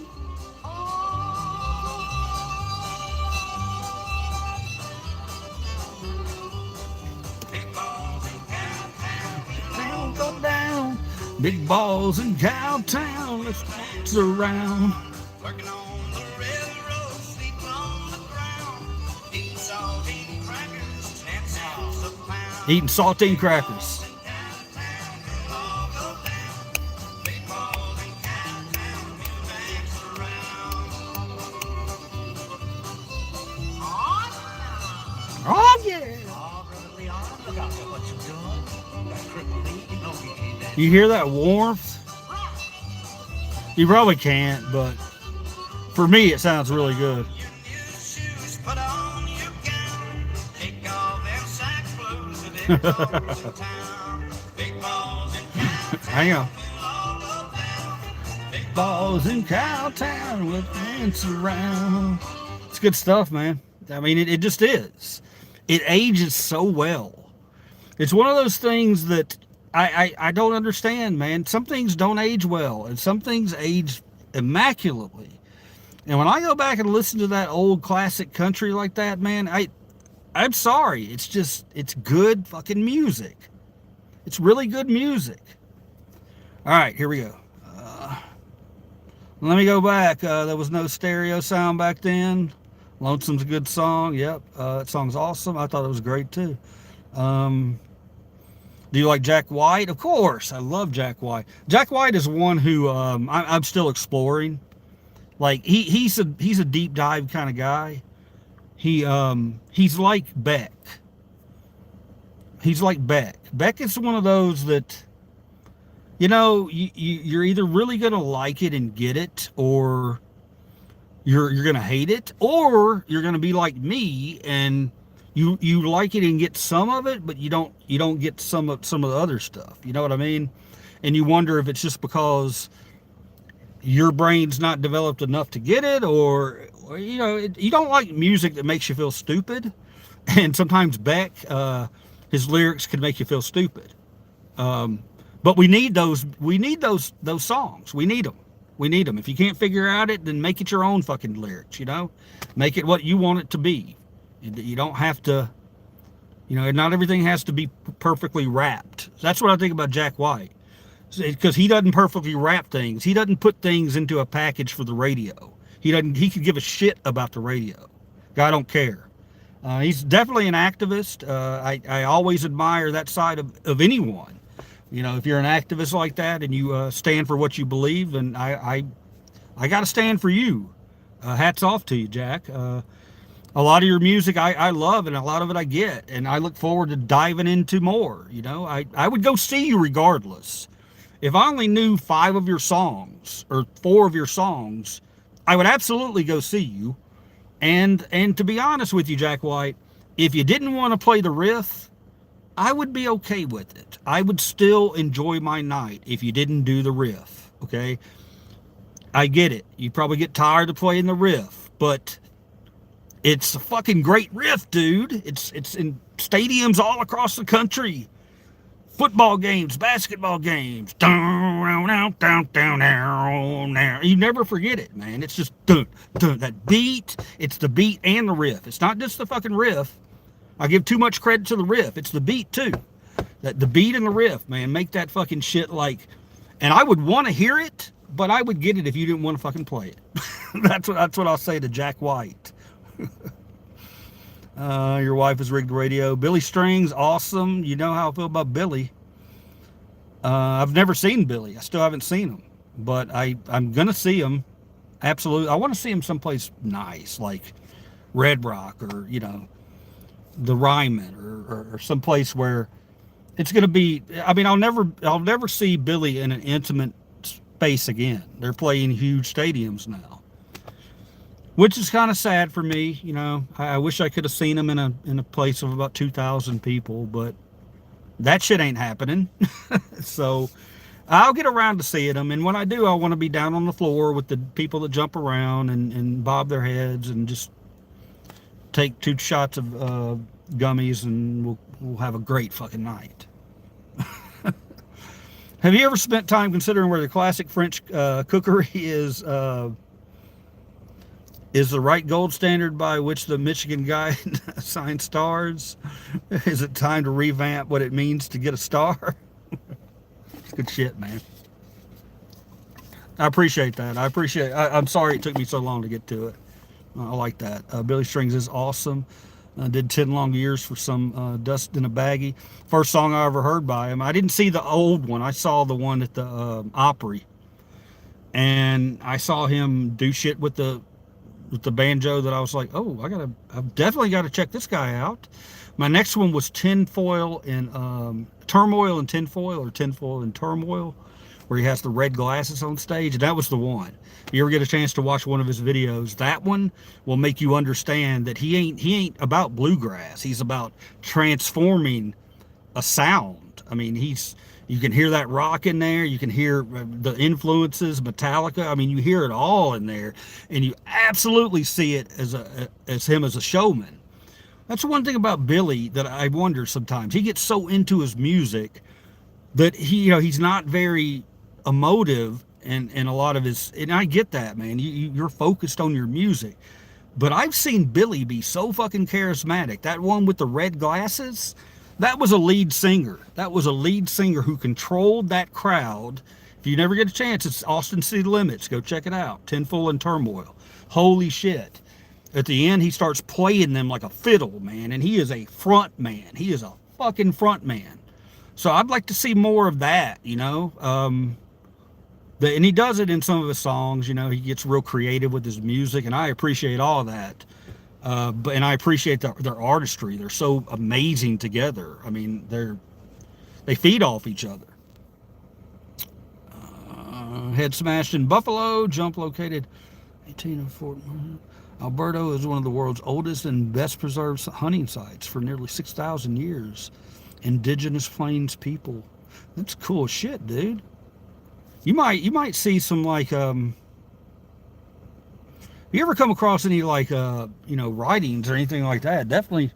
I'm sure I don't have to tell you to get a picture of that, but I think it would be cool. Yeah, Beck is cool too.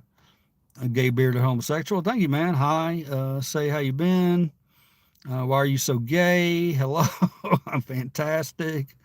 Buy front row seats. Yeah, I got to save up for those, man. Fox Theater Atlanta. If anywhere you're near there, look for him doing a show there. I will do that. Absolutely. Fox Theater shouldn't be difficult to remember. It's smaller than bigger, but bigger people still do shows there. Yeah, like the Ryman. The Ryman's like that too. Yeah, and the sound. I'm sure the sound's amazing in there. Ryman was like that. I saw. Okay, this is gonna. I shouldn't tell you guys this because I'm probably gonna lose a lot of credibility with all of you. Bill has one song, a song we all fall. It's Truth.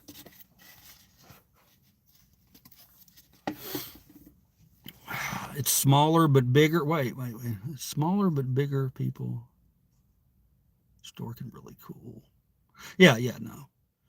Bill has one song we all know. Fall Hits Truth. And what is that? Betty? I don't know what that is.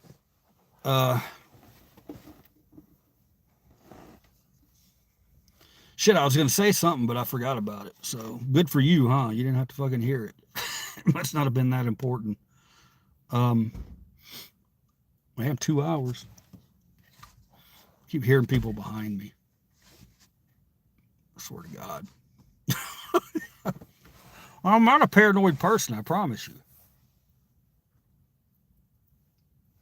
I don't think I am.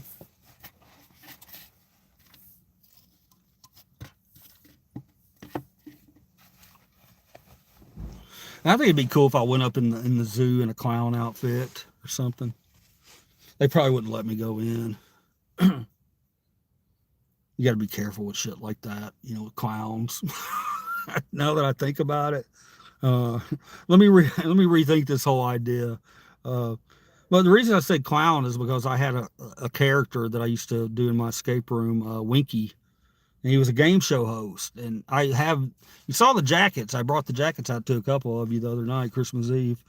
Those jackets were from that game show room, and I wanted to do something with those, you know, and do a game show bit. But it's a difficult thing to do because you have to have a lot of things to do a game show bit. But you know, trying out new ideas. We'll see. Dress up like an animal. Yeah, I could wear my you getting paranoid stage of being gummies of the gummies.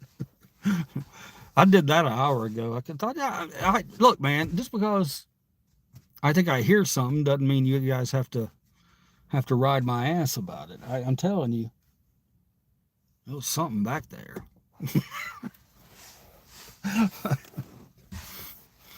And you guys should be ashamed for not believing me. That could be, dude, that could be a Leo, ex-Leo or something that I made really pissed off, you know, that can come over here and shank the back of my neck, you know. I don't know. I need to think about the good people on my channel, not any of you bad Leos. I think most people who are still on my channel that are Leos are good Leos. I really do. Because I've met a lot of you out there, man, good cops who will ask the channel. If you ask the channel, I'll give it to you. I don't have any problems with that because of my body of work. But yeah, a lot of them do, and you know, I'm glad you guys are still here. Hopefully you stay. Yes, we will ride your ass, but not in a gay Scientology way. Do they do gay stuff in Scientology, like and probes and stuff like that? I do know that you know, the alien bit or parts of it, that something has to do with aliens. So I guess I don't know too much, huh? I know that something has to do with aliens, and maybe I've heard something about probes before. I don't know, but I don't know. Who's the best Leo? Who's the best one that I've met? I've met a few of them. I can't remember all their names. I met one named Best.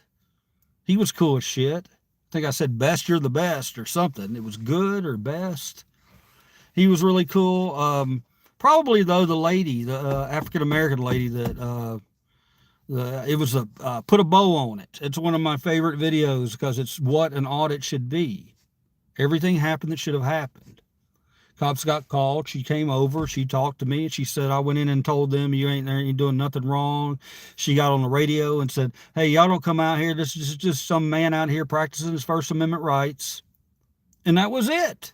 It was wonderful. I thanked her. I told her, I said, I wish you the best, man. I hope you rise up far because we need people like you. She was just, you know, knew how to handle the situation. Didn't, you know, a lot of times it's just how you approach it. You know, she knew I was no harm to anybody. I wasn't over there ranting and raving, waving my stick around, you know, doing any dumb shit. I was just standing there, you know, with the camera on a fucking pole. I think it's Dookie Dookerson, great jazz artist. Dookie Dookerson spoke on the UFO proves. What are you talking about, Dookieson?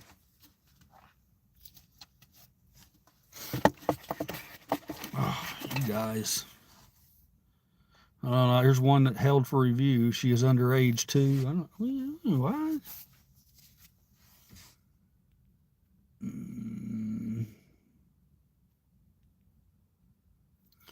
No. So there it is again.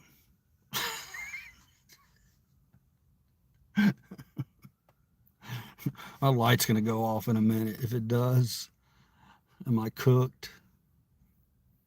Now, who's underage? What are you talking about underage stuff, man? Come on now. Come on, bro. Come on, bro. Come on now. If you're gonna troll me with I don't like, man, when people start talking about kiddie stuff like that. That's kind of, and I know you're just joking around and everything, boss, but I don't know, that kind of stuff is creepy unless you got some kind of joke here. She told me after it happened. Oh man, I remember you, man. I think I remember you. I think I remember you. You were one of the early ones that came in here talking about my best friend Billy in the other room, wants me to pull my pants down or something. I mean, I remember. I think it's you. I think it's you. No, that wasn't you. Oh, you're being serious? Oh God, come on, man. See, this feels like one of those setup kind of deals, where if you say you're 19 and she's 17, then I've got to try to make a moral decision for you, and I don't know, man. I don't know if I really want to weigh in on that, to be honest with you. 16. Okay, how old are you? Come on, give it to me.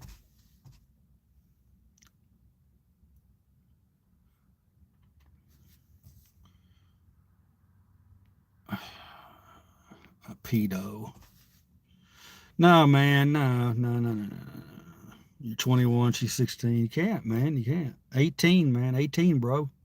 18. That's just what it is, man.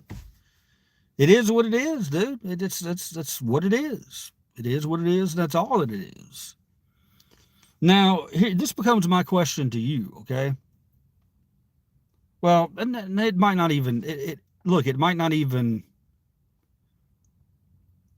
matter, what I'm going to ask you this, but I really have to wonder, I mean, do you guys have the same likes and interest? What is it? What's going on here? Because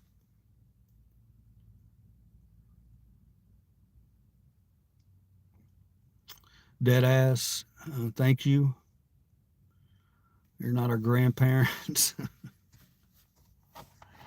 I wouldn't, man. I mean, if you already did, I wouldn't go back, man. I mean, that's just the way our country works. Okay. If you have some moral issues about love and ages, then, that's everybody, Romeo, Juliet, Elvis, I get it, man. There's younger guys that have dated girls 16, 17 or whatever. I get what you're saying. Don't get me wrong.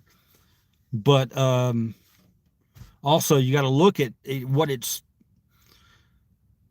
charged as a sex crime, so you don't want that. You don't want that ever on your record, because you may look at something like, let's say a 17 or 18 and a 17-year-old even. Okay, let's just go that way.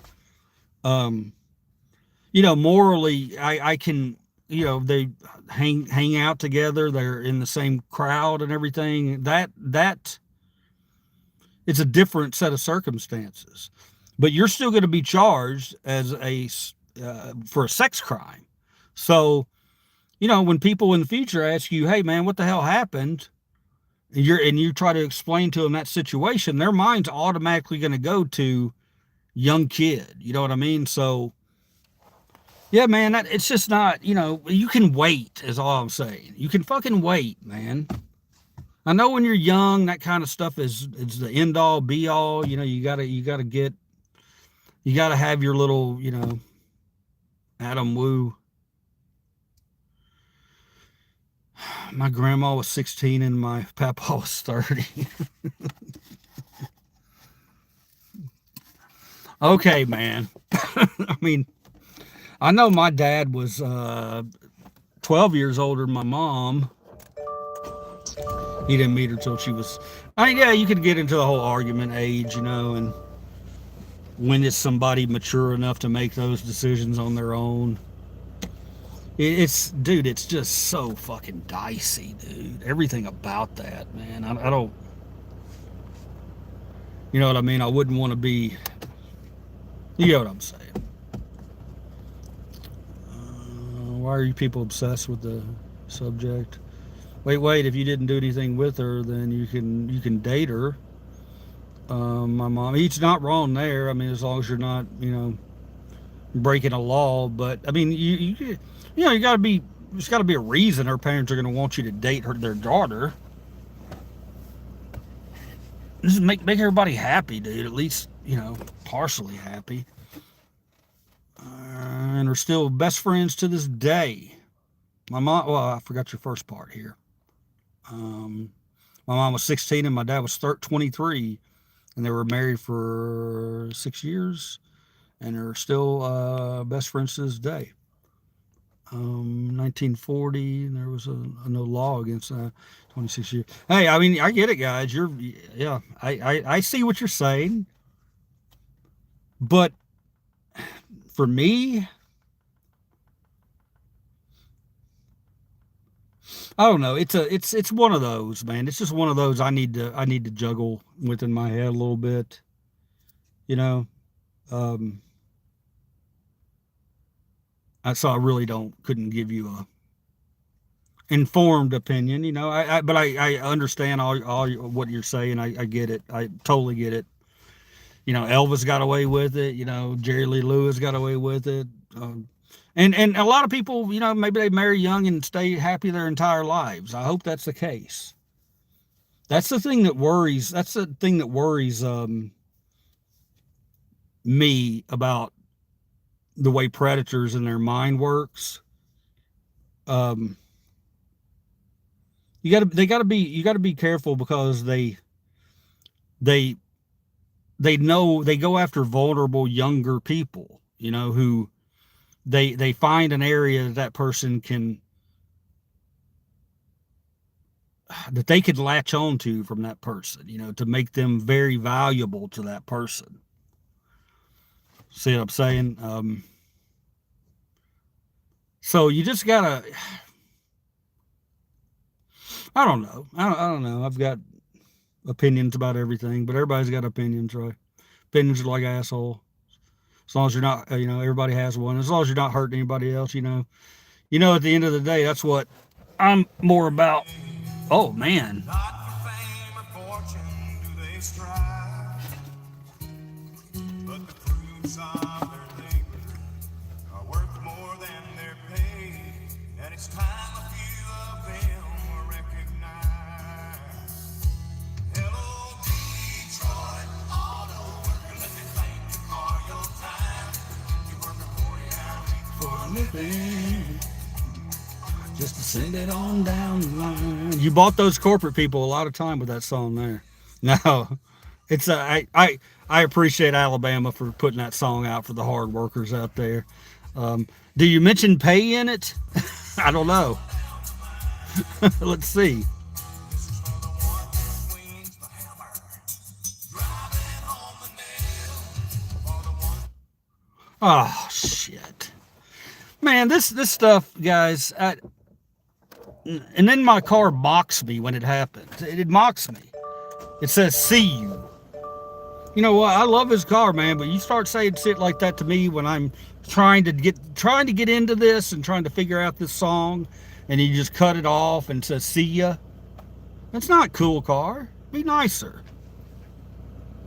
You know, put something up like, "Oh man, I'm sorry you're high, and I'm sorry that I have to do this to you, but your dumbass turned the ignition off.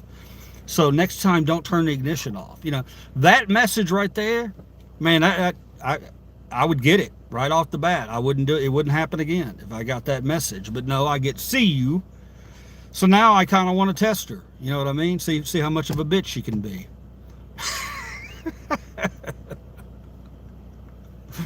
Nowadays, yes, but that's how we got Epstein. Yeah, man. You see what I'm saying, man? It's like, oh, mamas, don't let your babies grow up to be cowboys. What's the one for, Wolfie? Did I say something about putting one up there? Do you struggle with these thoughts? Is that why you're so focused on the subject? No, fuck no, bro. You got me fucked up with something like that, dude. Now, look, there was a time when I was, maybe mid-30s, and I moved to Nashville, and I went to bars and things like that because I wanted to get to know people, and it's the only way I really knew how to get to know people. Hang on, stay there. So we don't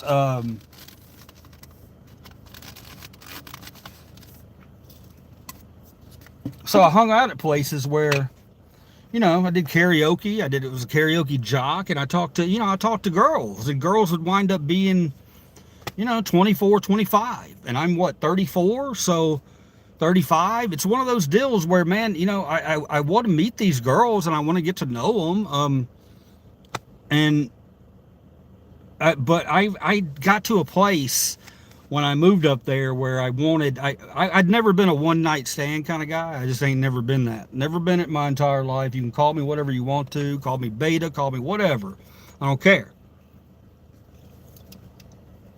But when I moved to Nashville, I went through a little phase. I'm not gonna lie, where I was like, you know what? I was getting confidence in myself. I'd moved to a new city, and I was like, let me test this confidence out. And buddy, it worked. It worked. I didn't meet a ton of girls in Nashville, but I met a few. And unfortunately, those few were right around 24, 25. And there's a huge difference with women between 24, 25, and 27. Just a huge difference. Ladies, please answer me that if you think I'm correct on that. That's what I saw when I was that age, and I just saw, if somebody was 24 and I met her out in a bar, she just, it's about a good time for her. It's just about a good time. Maybe a little more, but she's not, most of the time she just wants to have fun and meet people. Now, when a girl's 27, that's when you get to be an age where you're starting to think, tick tock, what are we going to do here? You know what I mean? So I needed one of those, but I wasn't getting one of those. I was getting the other ones. So you just have to, so I get it, man. I get it. I've never, but I've never had any type of attraction to anything young, like young. Anything gross young, like would be 18 below. No, it's not for me, man. I don't have to search it out. It's stupid. It's not anything that I would ever even want to know that I searched on the internet. Even if I had these thoughts in my head, and I somehow got it to where I just punched something in one night, I'm gonna feel so fucking shitty about myself and that failure of my morals that I had right there.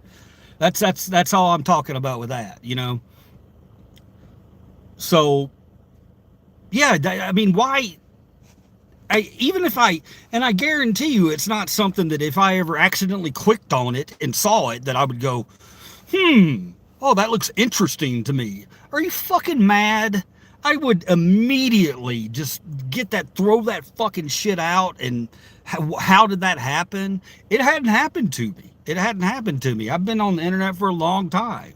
I've searched for things that maybe other people don't search for, but I damn sure ain't searching for that kind of shit. You know what I mean? Everybody's got their things that they're more attracted to or whatever, but it should never be that.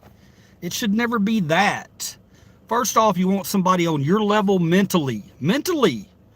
And anybody that's under 24, 23, 25, it's probably not going to be that with me, if you get what I'm saying. So even if I was a player out there looking for those young women, they're that's just not going to be something that's going to happen anyway. Steel guitar, big difference between 24 and a 30. Yeah, it's wherever you're at in the country. I think it's a little different. Women, you figure shit out a little before we do. If we're being completely honest, a lot of you men out there, some of you in this chat will probably jump in and say, no, man, I figured it all out when I was in my 20s. When I was in my 20s, dude, I was just trying to figure out where I needed to be in life. Do I need to be over there? Do I need to be over here? I wasn't stressing too much about it, surviving, but not thinking about a house or a future or anything like that. And I didn't, until I was 30, 32, 33, then those things started coming into my head. But then I was like, are they coming into my head just because of society? Or are they coming into my head because I want to be with someone, Turns out it's nice to be with somebody who shares things that you share. That's a good thing. It's a good thing to have a team, to have somebody who supports you. So, what were we talking about? Oh shit. One, can you read Gen X? Give us one or two. Give you one or two? That's not necessarily true. That's sexist. I'm sure sexist stuff has come out of my mouth. I'm sure it has.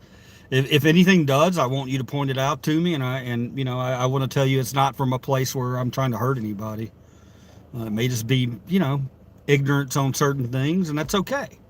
We're all ignorant on certain things. That's why we're here, to try to learn, I realize a lot of times my language is not for everybody. I get it. And, on the Lunch for Liver Cheese, I don't think I'm going to be using foul language very much. I think it's just going to be, maybe let's try to get some natural humor out, that it doesn't have to be yelling or screaming or anything like that. I've got creative ideas, so let's use them. All right. Where everybody from? Yes, it does. I'm laughing at you. Everybody's laughing at me, bro, and that's cool. That's life, man. That's why we're here.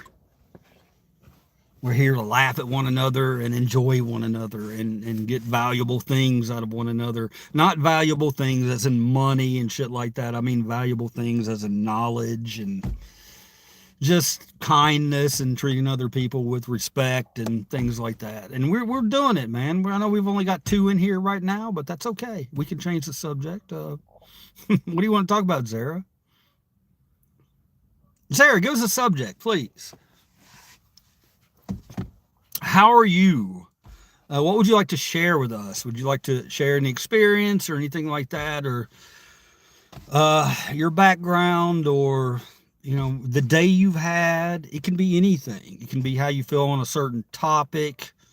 Nobody here would judge you on any of that. We're an open-minded group, okay? So bring it. Let's talk. Chat subject change randomly, LOL. Have you ever had a near-death experience? That's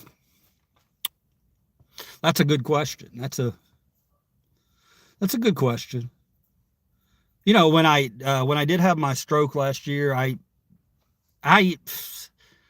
felt like I could have died, and I wondered, am I dying? But I was never like out to the point where, they're pumping my chest or anything like that. So, in that sense, no, I haven't. But, I have, and Zara on other ways, but Zara, I may have already told you this, to go check out Adam the Woo's video on the Christmas parade or the Grinch one. It's either the Christmas parade one in Paris or the Grinch one. Preferably both of them. They go very well together. You get to see a man who lived his life correctly in the way he wanted to, on his own terms, rewarded with some beautiful things that happened, because something out there knew that Adam was not going to be with us. He was going to be gone. So I think things like that happen. I really do. And you can't watch that video and not go, wow, there were some things in that video that were kind of cool to watch. You know, it's morbid in a way, but it's beautiful in a way too, to know that Adam, I mean, he got to spend a month overseas. You know, he was a local guy. He was trying to branch out and do things overseas. I'm not going to lie. I didn't watch a lot of his overseas videos. I'm going to go back and watch them all. I want to see him because I know where he's at, and he's at a place in his life where everything is coming together for him. And a lot of times when that happens, that's when it ends. We don't know why. He was needed somewhere else. We have no idea why.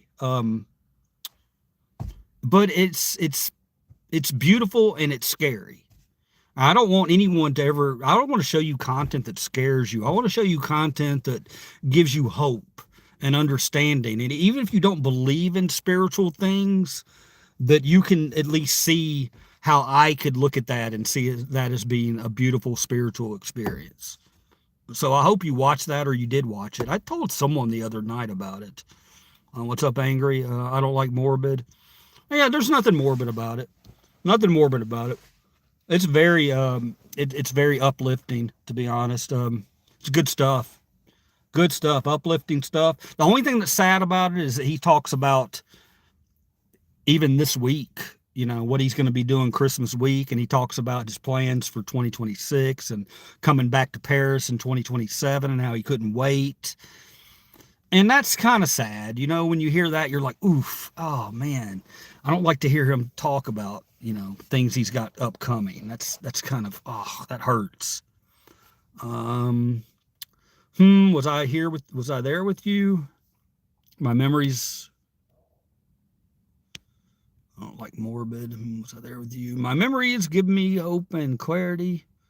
I doubt the video could compare with my experience. No, I didn't. I don't suggest that it does. That's not what I was implying. I just think that maybe, you know, if that's something that, you know, that you're, gives you interest and, or excitement, or gives you more energy, you know, and you like to see those things. And that, you know, I was just going to point you in that direction. Or if it was a scary thing for you, then I don't want to point you in any direction. You know what I mean? I don't want you to be scared. I don't want anybody to be scared. You know, when you talk about death, that's scary shit, but everybody does it. Everybody does it. Always remember that. Everybody has to do it. So when it's your time to go, you know, consider it an honor to have, you know, been on this planet, and let's see what's next.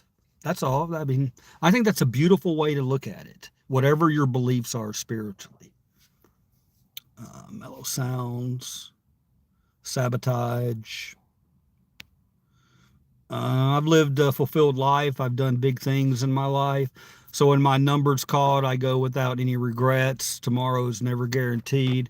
Angry Otter, that's always a great reaction to have, and a great attitude to have. I feel that way too. I feel like if I was taken tomorrow, I think I've lived a pretty good life. You know, it's not your traditional life by any means. But for me, it worked. It worked for me. I was put in places where I was needed. I trusted the universe to put me in places where my knowledge or my guidance or just my kind word would help someone along. I've seen it happen in action, and it's my proudest achievement in life to do things like that. You do it, you just do it without thinking, you know, once you do nice things, man, it fucking multiplies, dude. You want to do more nice things. You know, you just want to do that. And maybe that's just me, man, but I love it, man. I love making someone happy. Yeah, maybe I'm a broken clown like that, but I don't know. That's what makes me happy. If you're asked, well, what makes you happy, Liver Cheese? You're so worried about other people being happy. Well, that makes me happy. That just gives me strength and energy. You know, if I could go out doing a kind deed, you know, that would be the ultimate. I went out, I had a stroke giving somebody a bottle of water on a hot day, you know. I just educated somebody on the First Amendment, and we talked about it for an hour, you know. And now he's a big fan of mine instead of being an enemy of mine. That's the good shit, man. That's the kind of shit that if I went out like that, then that would be cool. And Adam went out like that, you know. He went out like that. That sneaky son of a bitch. He went in the middle of the night.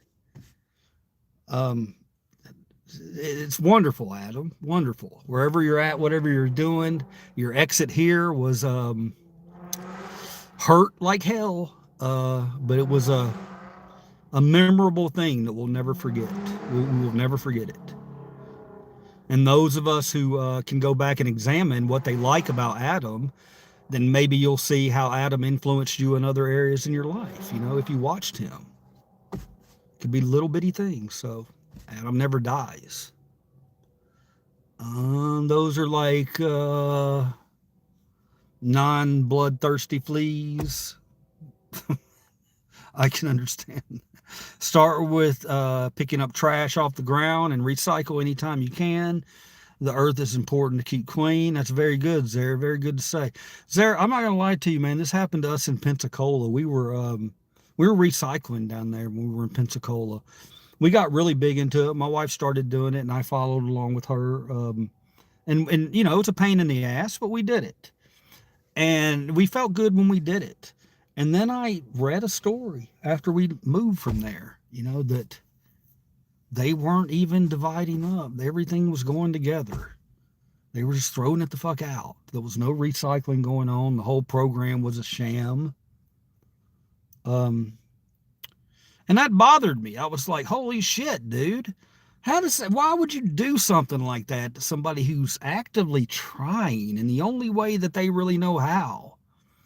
And then you're going to be crooked like that in an area, and other people are going to see that and go, well, I'm not even going to recycle anymore. Fuck it. They don't even divide it. You know, I get it. I get that. So what they did with that whole thing, man, it could just have, you know, ruined that. It's just,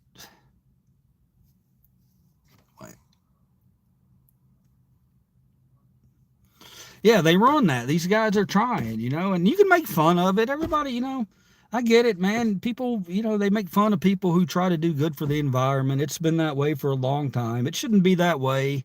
It sucks because if you care for one thing, you know, if you care for living creatures, they think that you're going to throw blood on something or do something crazy like that, and we just got to get away from that shit. That's just not the case, man.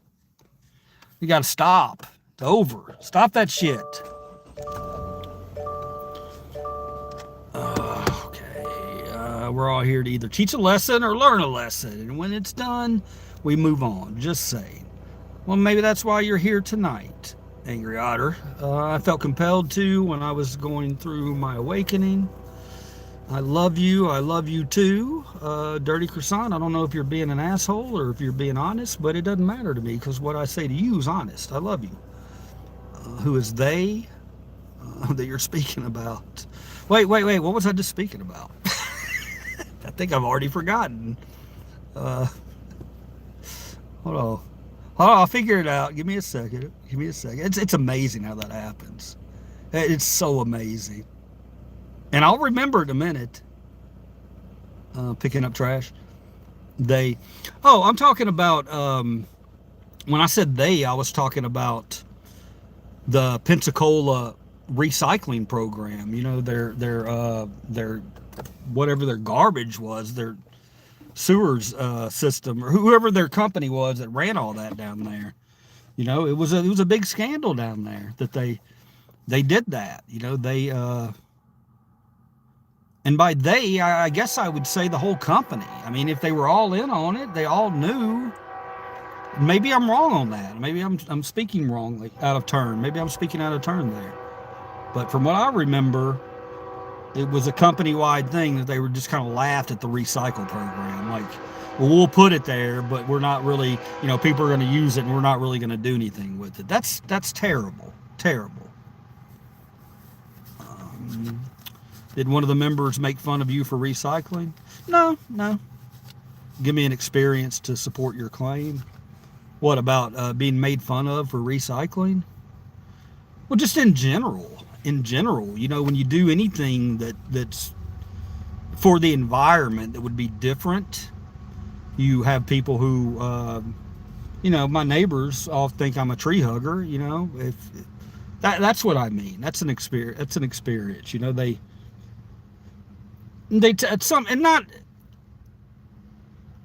I'm lumping a bunch of people together, and I shouldn't do that. But I know for a fact I've had a couple of people, when I've mentioned, like when I'm picking, I've picked something up that was environmentally friendly or something, recycle or something. I've made a point of it, and people have been, oh, that's real good, and and I'm just like, okay, you might not feel important about it, or you might not think it's important, but I think it's kind of important. Any little thing we do helps, right? I know sometimes it can feel like you're fucking yelling into a void. I get that. Garth Brooks covers that in the song The Change. One heart reaches out, but you gotta try. You gotta try. If there's a breath left in you, you gotta try to be a kind person. That song by Garth Brooks, by the way, The Change. I've always been afraid to karaoke that song. That's a big song. Hey, do y'all know the one I'm talking about? And I hear them saying, you'll never change things. And no matter what you do, it's still the same thing. That one. I do this so this world will know it will not change me. See, that's the thing about me. If I start a lyric like that, I gotta finish it. I can't cut it off like that. But yeah, what a phenomenal song. I don't know if he wrote it, but fuck, it's a great song. Great song. But we had a guy, it says see you again. It's shut me out again. We had a guy up in Nashville, that was his song, and he sang it pretty good. He was pretty good. He had a certain tone to his voice that kind of hit certain parts of it really well. So that was his song. I'm not messing with his song. You have a standard when you're a karaoke singer. You have an understanding that you do not take someone else's song knowingly. If you're a stranger who comes off the streets and you throw up my fucking song, The Fireman, then by George Strait, then what's going to happen is right after you get done, I'm going to make sure I get up there and go right after your ass.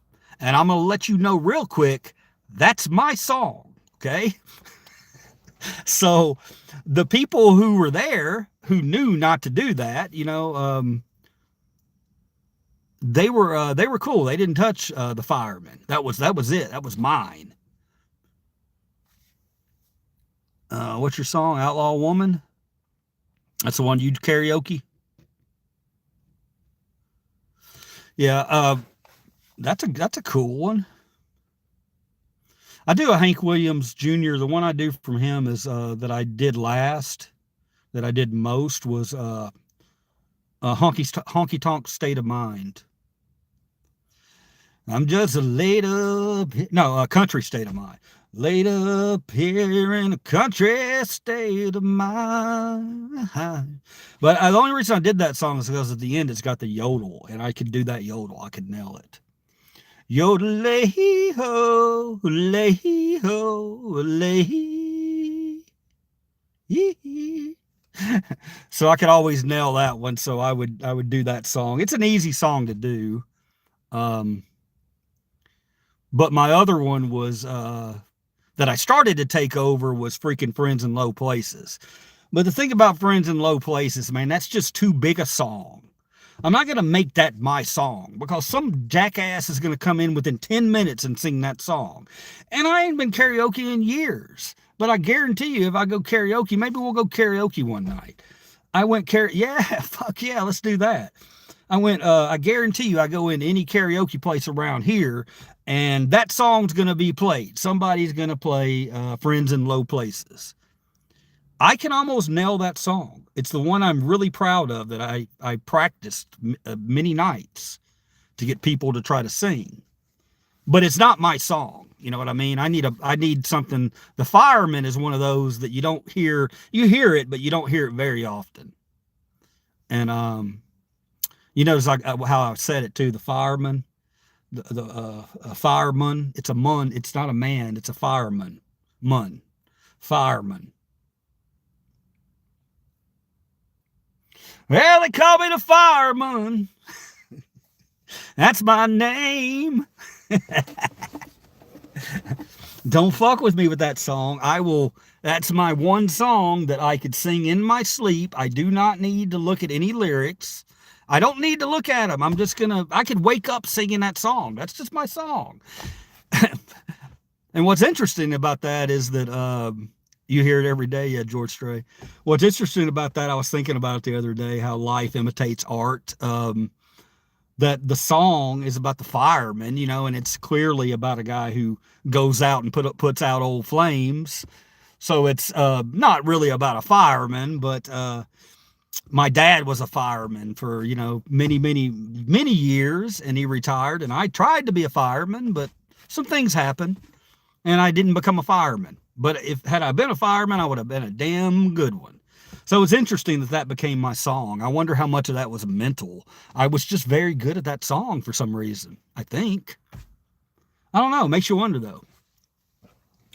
All right, who's next? George Strait. I hear that every day. Yeah. George Strait's good, man. He's easy to sing for the most part. I mean, he has some that are tough, but somebody like Randy Travis is more difficult to sing because Randy Travis has such a unique voice. I used to like to try to sing Clint Black a lot. I like Clint Black. Yeah, Clint Black was cool.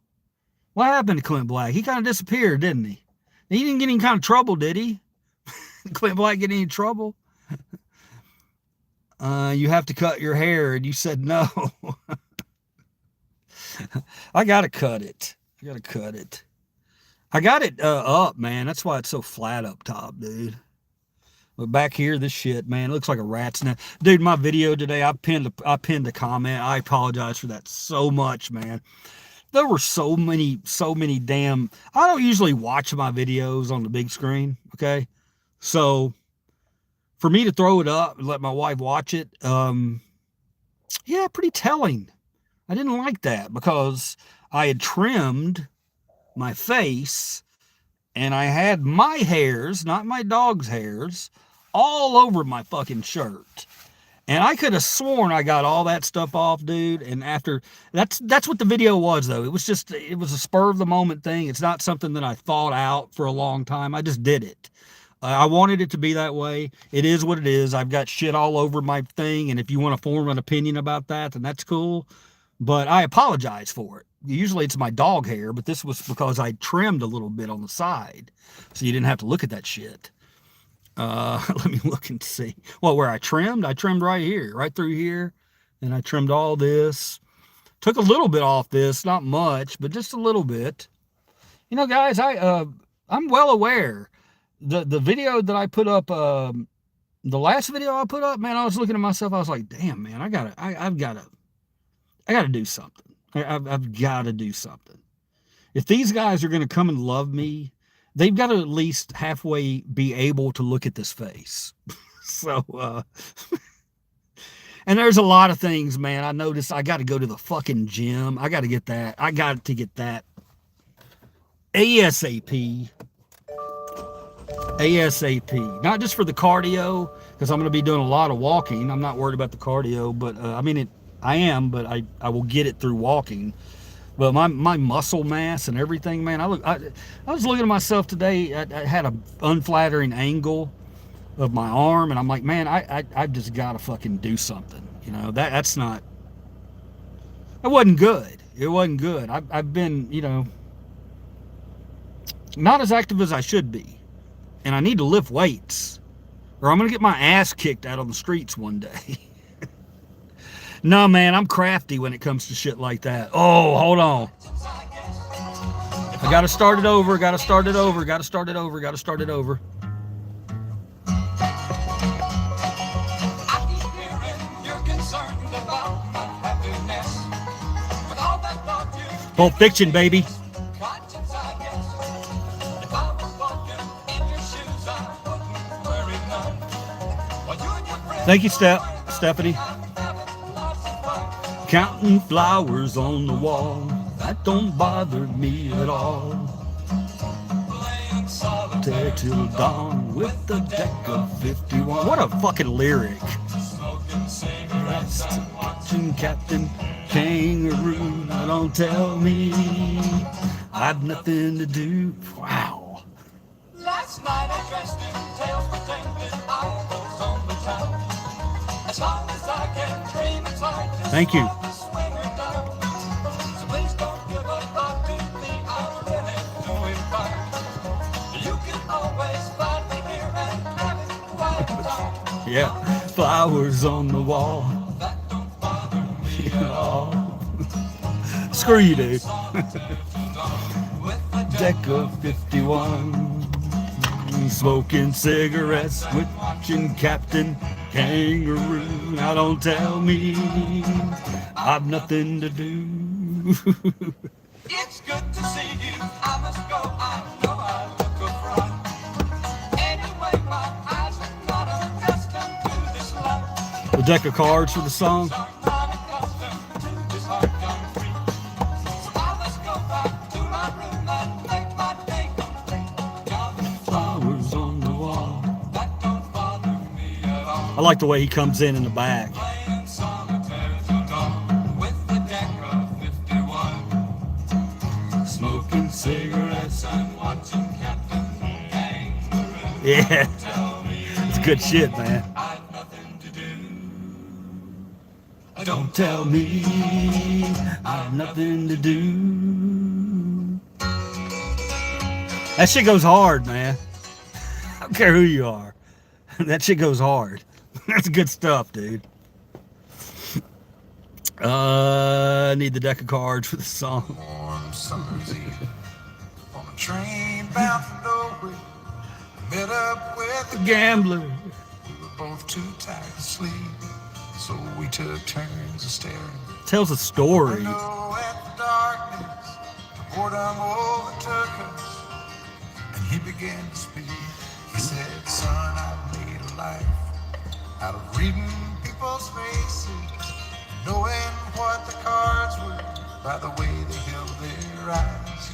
So if you don't mind my saying, I can see you're out of aces. For a taste of your whiskey, I'll give you some advice." So I handed him my bottle, and he drank down my last swallow.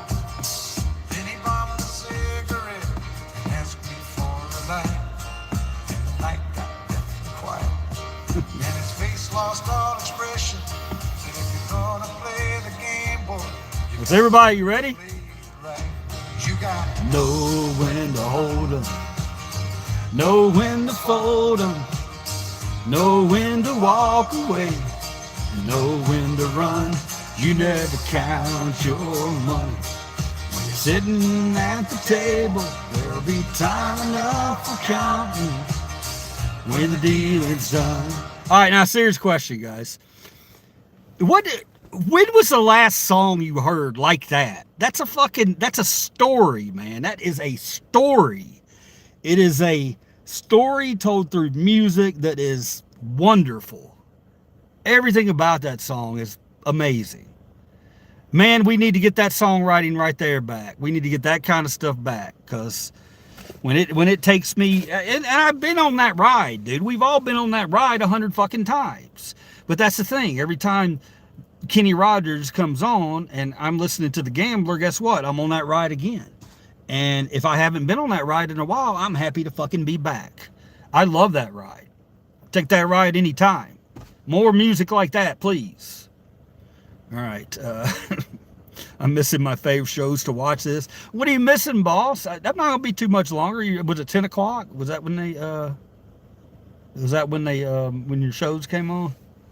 Or are you just, oh, you're a Netflix? Okay. If it's Netflix, dude, you can't use that the same way. Okay, bro? You can't use that the same way. It's like you're missing something on TV that's at 10 o'clock. That's serious. That's some serious shit. That's why I was like, oh, well, what are you doing, dude? It's only 6 minutes in. You can still go catch it.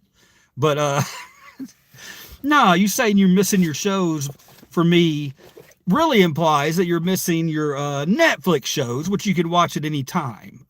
No, I appreciate it. I do appreciate it. But you see how one's a bigger deal than the other. I'm just being stupid. Thank you for that, man. I'm not going to make you wait much longer, though, because I got to go lay the fucking head down. And sorry, but the foul language came out. I'm not sorry, damn it. Wolf. Oh, Wolf. You're going to have my streams G-rated before it's all over. You're right. It's never going to happen. I appreciate you're still here, man. Love you guys. I'm going to get out of here. We'll talk again tomorrow. What's tomorrow? Tomorrow's Sunday. It'll probably be between 5 and 7, somewhere in there, I would think. Somewhere in there.